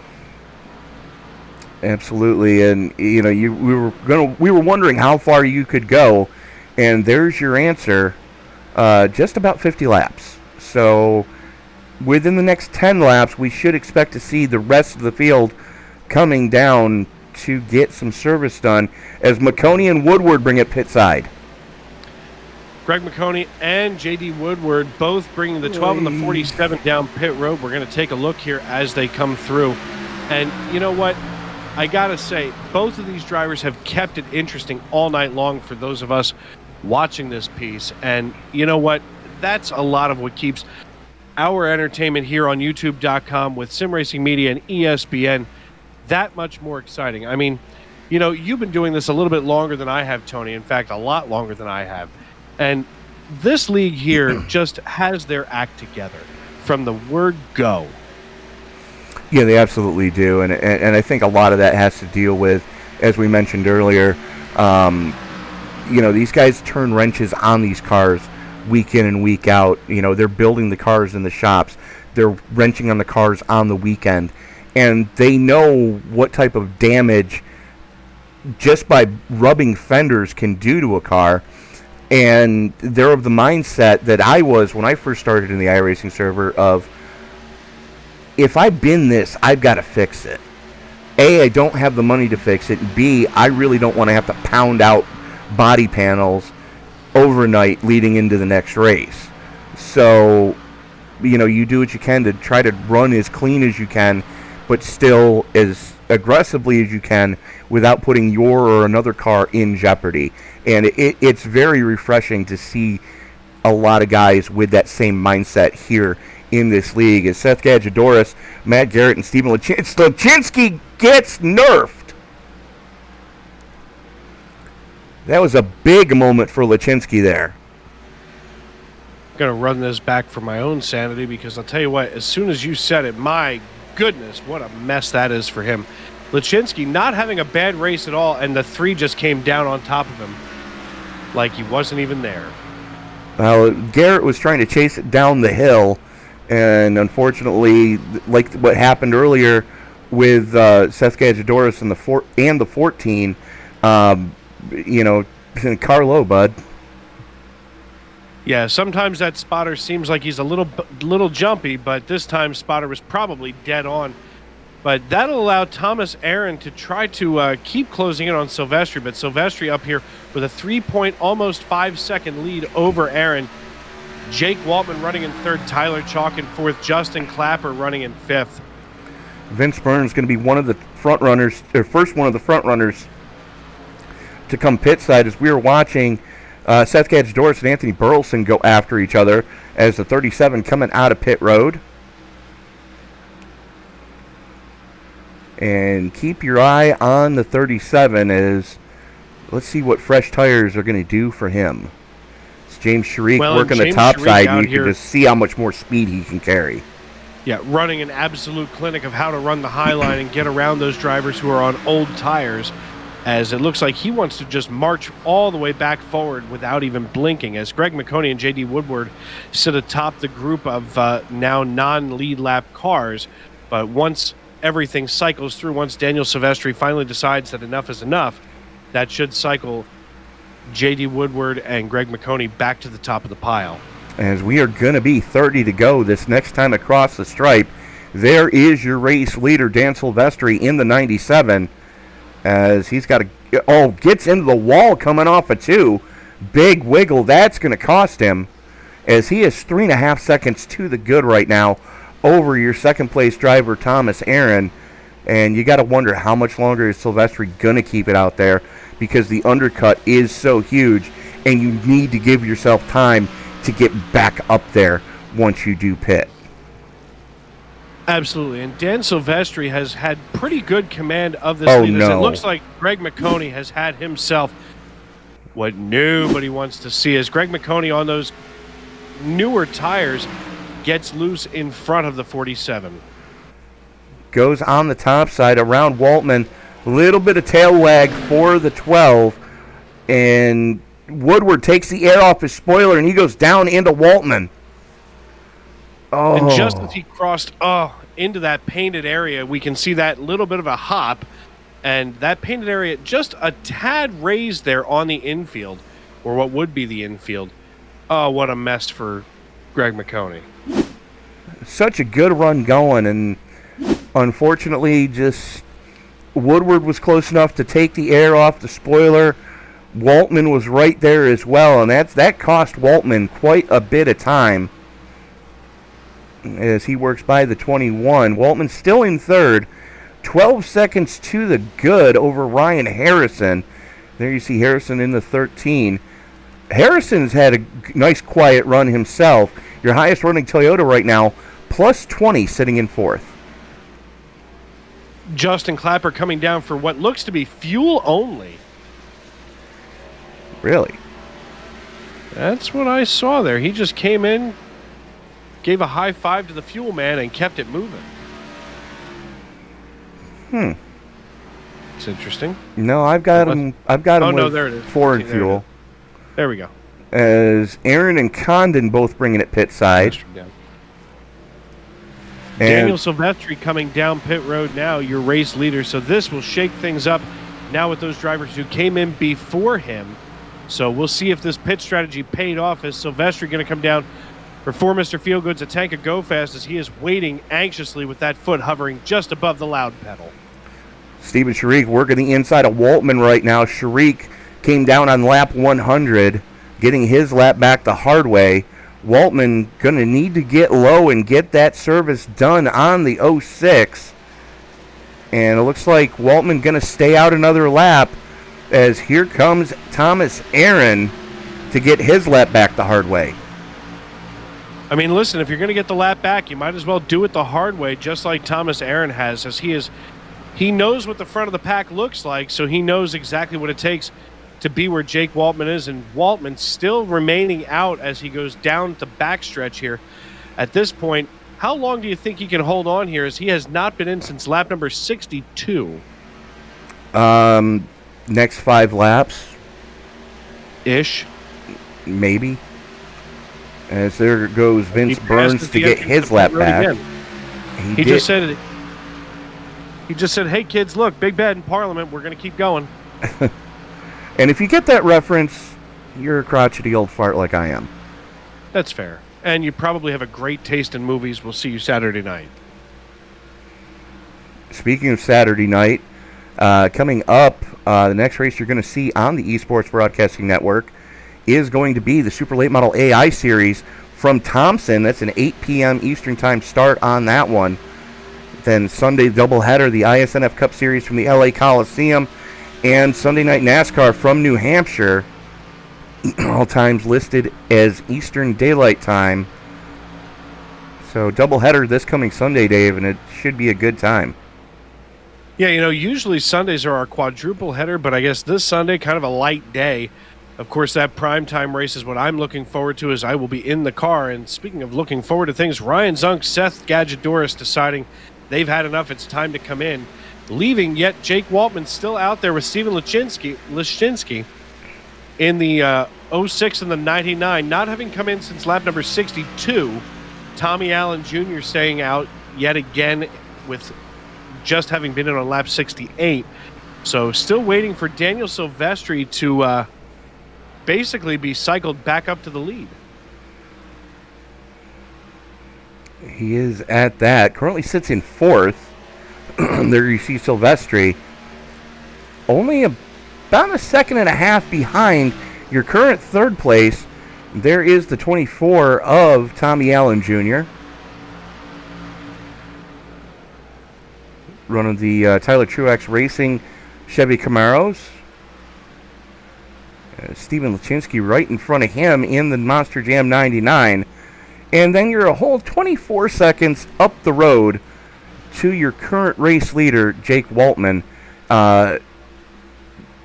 Almost getting ready to put those guys a lap down as Silvestri has gotten by Leszczynski.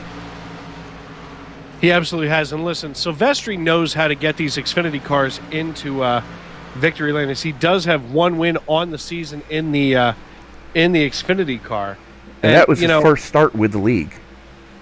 Well, so in other words, he knows exactly how to find victory lane. Of course, he has 2 overall wins so far this season, so victory lane not a foreign location to him, but at this stage, he just needs to hold on to it for about another 42 laps. Well, the thing is he had a streak going of being undefeated in this series. That string of wins got broken last week at Bristol, but he did maintain his continuation of podiums. So, I mean, Silvestri is one of the hot shoes right now as he works by the very wounded 88 of McCreary. Yet the only person left in Daniel Silvestri's crosshairs right now is Jake Waltman, who has a 20.1 second lead over Silvestri. And Waltman, I have to believe, is basically only holding on to the steering wheel by, a thread at this point. Well, you can see it's about a half a lap between those two. As- I mean, I'll tell you what. If you can see inside the windshield there, it almost looks like Waltman coming out on exit is getting a little sketchy here as he's got to turn right to keep it going left and keep it off the wall. Here comes Justin Clapper to get his lap back. Clapper in 13th has just unlapped himself. But Silvestri is actually reeling in the 06 as there you see him coming off a 2 in the 97. The 06 just crossing the start-finish line. So just about half a lap is the lead. Well, and Silvestri with that half lap, still working around several lapped cars here. I can't believe that Waltman in the 06 Virginia's Racing Club Ford Mustang still is staying out here after being out basically more than 50 laps at this point on the set of tires he has going. Tommy Allen gets into the wall in the middle of 3 and 4. There you see it there. Oy. That could have been a whole lot worse than it was. Yeah, he definitely got away lucky with that one. He does just allow Vince Burns to pass him with almost no resistance because, of course, once you've hit the wall, resistance is futile. Well, and Tommy Allen was last down pit road on lap 68. So he's trying to save 17 laps worth of fuel right now. I can't imagine that that's going to work out very well for him. I don't think it's going to work. But hey, listen, to each their own. So, effective race lead as they sit right now. Jake Waltman is showing the way, but he, we believe, still has to come down for his money stop as we are 16 to go. Dan Silvestri was last down on 107. He should be good till the end. Thomas Aaron, who currently sits in third, was last down on 106. He should be good till the end. And there is Steven Sharik, who started on the front row, currently sitting in fourth. He was down on lap 100, so he should be good to go as well, with almost 3/4 of a second to the good over the man who's up 22 positions behind him, Vince Burns. And there is the 24, Tommy Allen Jr., who is also up 22. Jake Waltman still leading this piece up here. I'm keeping a close eye on this driver. I see Mark McCrary seems to have had himself an issue. Well, let's go take a look at what happened to McCrary here. Let's take a look. As looks like he was coming out of the pits. I don't think that car is running, though. And it is not. He must have twiffed an engine going down the front chute. Yep, it just cut out completely. It's almost like an ignition box problem. It's the second one of those we've seen tonight. Is a very similar thing happened to your points leader coming into tonight. And then, of course, is Roger Diebold, who has spent the last 22 minutes on pit road. That's a tough break. He spent 22 minutes on pit road, but Daniel Silvestri has cut Jake Waltman's lead down to 9.8 seconds. He is coming fast. And Thomas Aaron running in third position behind Silvestri, a 6-second gap. So right now, plenty of space between, and a lot of times this will happen after the money stop in so many of these races that we see. Just the distance on the back straightaway is all that separates them. Yeah, I'm thinking right now that Jake Waltman is in a bad position because he's probably not going to get that caution that he's hoping for to come down safely. And unfortunately, I believe you are correct, sir. Yes, he is. The only thing is, he's going to be the cause of it. Absolutely. Of course, him. Oh, my goodness. Yellow, yellow, And Michael yellow. Grant, there's the caution.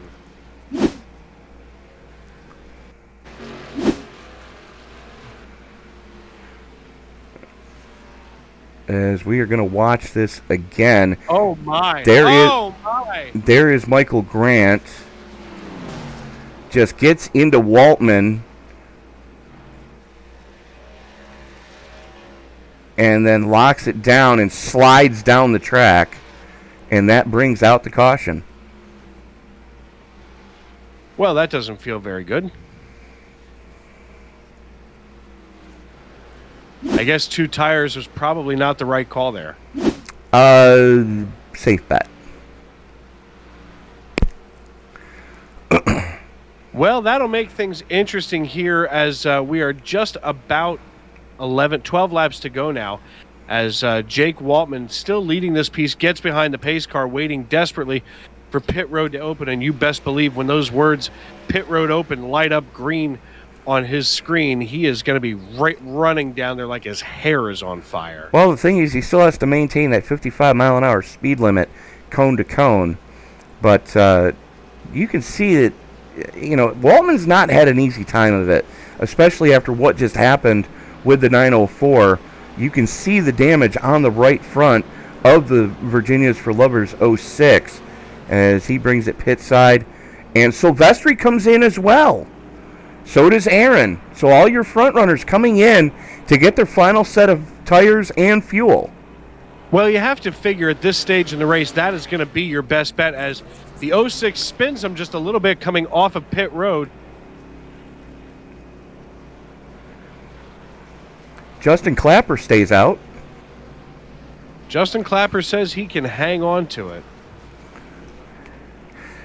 Well, momentum is on Clapper's side, as he did put one on the podium this past Sunday for the Case Cracker 200 that you were able to see here live on the Esports Broadcasting Network.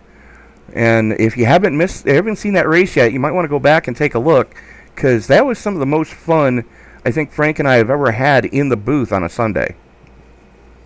Yeah, I heard that the Case Cracker was exciting, and of course, I got to clean up some more spam here. See, Dave, you got to get in for the 24 beers of Daytona. And you know how I feel about my beer. Exactly. I'm cleaning up some spam here in our YouTube live chat. Of course, we went way too long.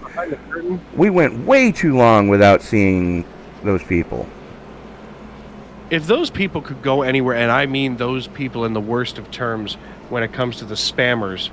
Brandon Schumann, glad to have you in the live chat with us. Let's go, Clapper. Sometimes I think that the spam happens when there's not enough activity in the live chat. So, folks, get in there and let us know who you're pulling for in this race. Also, make sure that you subscribe and turn on those bell notifications, and let us know what's going on here as far as who you want to see in victory lane tonight in the ThunderClap Stock Car Racing Series. I'm Dave Regal alongside Tony Trapasso here in the Esports Broadcasting Network broadcast booth. And Tony, we have had ourselves one amazing race tonight. Oh, absolutely. Action-packed throughout the race, from stem to stern, pillar to post, if you will. So Clapper is going to have the button when we do get ready to turn him back loose here, as lights should be going out on the pace car this next time by. One thing to keep in mind, especially as we get ready to go back green, is Justin Clapper on about 19 lap older tires than Jake Waltman. However, Waltman's tires are going to be nice and chilly, so definitely going to be battling two different conditions with these tires, as the iRacing.com pace car lights should be turning out, and Greg Mcconey should be coming around to get that lap back. Those tires aren't going to be that chilly, as current track temperature 94 degrees. My goodness. South Florida's warm. I'm good. They can keep it. Yeah. And of course, see, folks, we can plan for blizzards in the Northeast. Not so much with, I can dig out of the snow. You can't dig out of a hurricane. No, I'll pass. And, in fact, one of my favorite podcasts, the Dan Le Batard Show with Stu Gatz, records down there at the Clevelander Hotel in South Beach. And, I mean, those guys, when it comes to hurricanes, all of a sudden, they're all remote, they're all hiding, it's time to get out of the way, And I could not imagine living in that kind of a condition. No, I'm good. Justin Clapper elected to take the outside line on the restart here. And, unfortunately, you take a look at who's around him. Clapper's a sitting duck right now, as Waltman, Aaron, and Silvestri are the three of the guys that have led the most laps here tonight. Green flag, green flag. And we are back underway. Clapper getting a good restart. Waltman sticking with him. Clapper pinches down going into 1, and Waltman gets into his door. That's going to open the door for Silvestri. Aaron getting by Waltman as well. Clapper holding into third. Is a receipt coming? Yes, it is, as he gives the chrome horn to the 06. That's going to open the door for the 83 of Sharik to get to his inside. And here comes Woodward as the 55 goes around. 55 gets loose. The 5 gets loose. We are still green here as we cross the start-finish line on lap number 129 of 134. Six to I'll go. tell you what, Tony, with these 6 to go, I'm starting to get a little nervous for these drivers as the temperatures inside the cars and in their tempers are just as hot as the track temperature. Oh, they absolutely are right now. There's a lot of phrasing going on that we can't air live on TV. I can promise you this, ladies and gentlemen. As that is Steven Sharik going to the inside of Waltman. Woodward right there as well. Woodward pushing Sharik down the front stretch, trying to get him a little bit loose as Woodward arrow push from hell slides up the banking going through 1 and 2. That's going to cost him some time as your battle for third still hot and heavy. Sharik on the low side, Waltman on the top side. Ford on Ford action as it is 3 Fords and 2 Chevys in your top 5 right now. And J.D. Woodward in the number 47 Dirty Mo Media door bumper clear Chevrolet, now working the outside of Steven Sharik, as Sharik is going to be hanged out to dry on the low side. Of course, that low side, not as good of an exit, but a great entry. And J.D. Woodward now deciding that he is going to try to draft up and use that momentum to try to get around the 83, as we are now at 5 to go. Make that 4 to go. It'll be 3 at the line as Silvestri continues to show the way. That battle for third still hot and heavy as Waltman has it. Woodward and Sharik both want it, but Woodward and Sharik are going to have to get that sorted out as that's letting Waltman walk away from him, as right now Silvestri a quarter of a second to the good over Thomas Aaron. As we are 3 to go, it'll be popsicle sticks at the line. There's Aaron, there's Silvestri as they haul it off into turn number 3. And Waltman has tried to do himself a great job of securing that third and final position on the podium as we are in the closing laps here. But right now, Steven Sharik just trying anything he possibly can, including letting that back end slide out on him on the transition between turn 4 and the front straightaway. Well, he has caught Waltman again and applying pressure to that Virginia's for Lovers number 6 as Silvestri still shows the way, a quarter of a second to the good over Thomas Aaron, and then it's 2 full seconds back to this battle for third between Waltman and Sharik as they go door to door coming through 3 and 4. Waltman pinches down on Sharik, drifts up a little bit, gives him plenty of room, both of them a little bit of a tail wag as white flag is out. We are racing back to checkers. Here we are on the final lap. Daniel Silvestri has opened himself a 0.35 second lead over Thomas Aaron. But right now, that final spot on the podium going to be hotly contested between Steven Sharik and J.D. Woodward as we are neck and neck going down the back stretch into turn 3. Will it be Sharik or Waltman? Right now, Waltman has the edge over top of Sharik. He comes out of turn 4 a little higher than Sharik.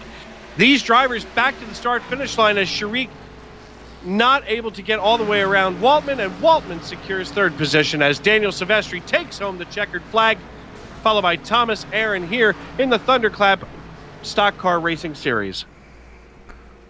Silvestri, your biggest mover of the night, plus 24, just drove the daylights out of that car. 4 starts, 3 wins. If that's not saying something about the level of talent in that young man, I don't know what is. No, this man right here has absolutely killed it, and we see Daniel Silvestri celebrating here on the front stretch just past the start-finish line, and that is one happy camper in the number 97 Ford Mustang. It is at that, as Dave, I believe you've got our race winner with you right now. Daniel Silvestri, Dave Regal up in the ESBN broadcast booth. You got a copy, brother?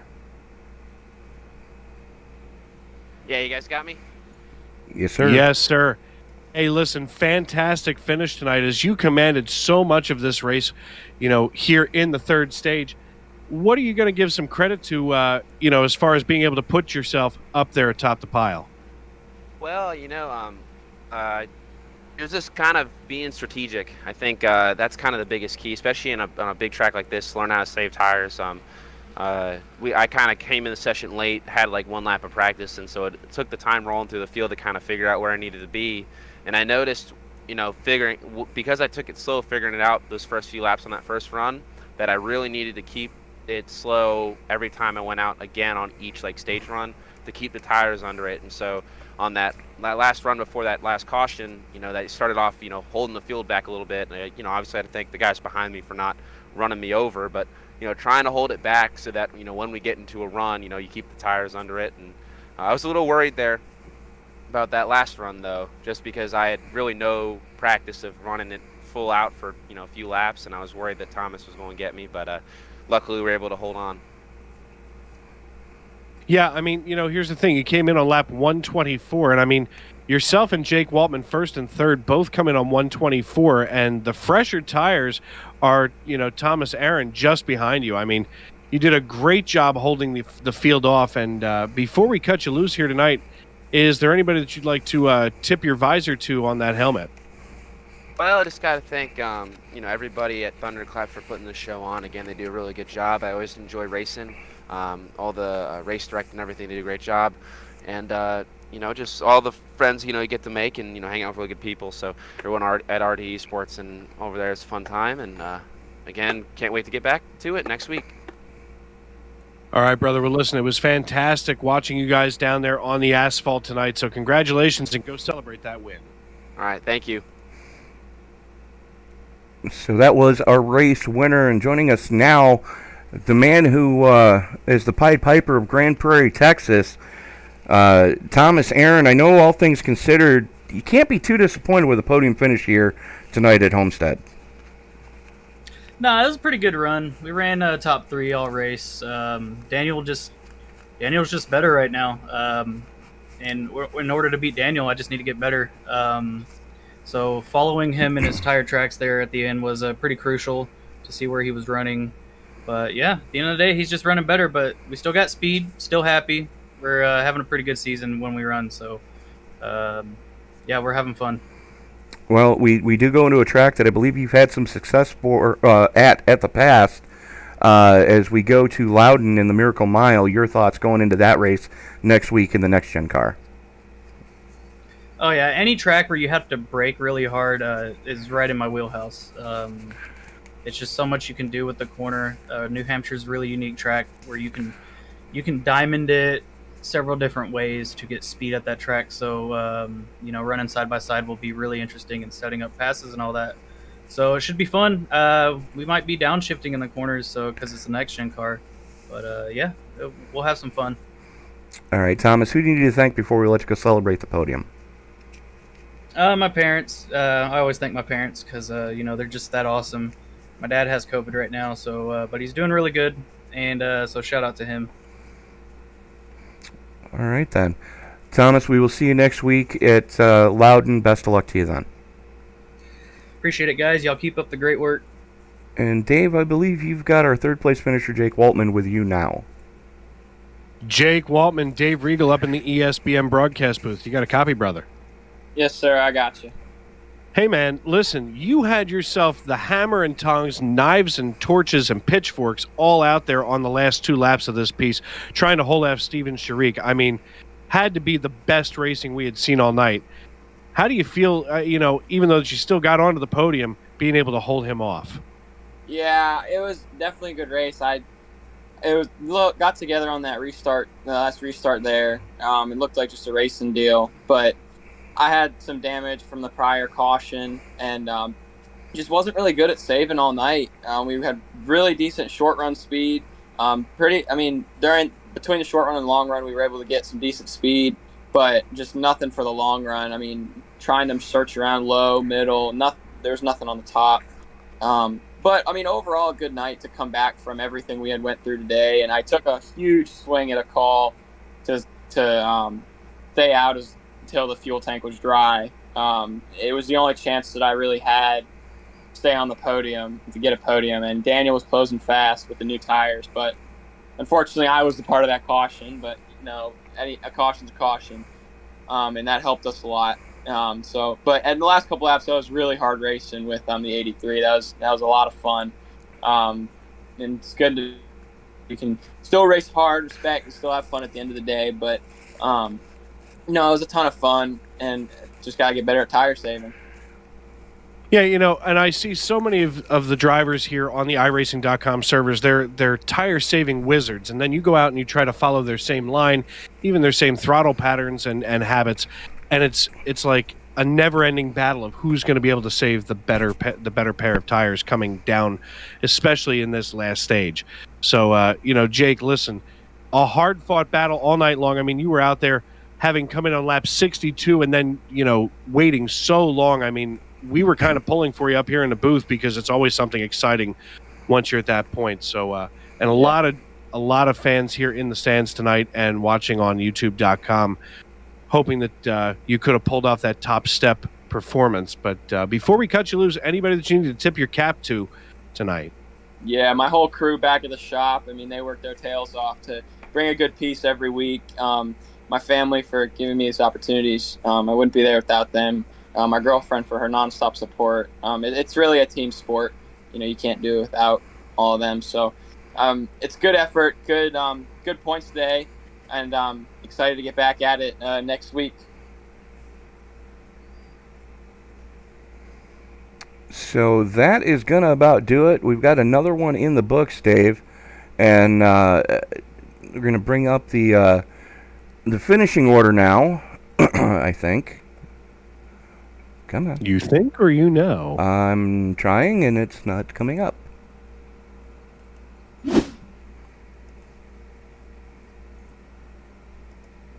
Come on. Work with me here.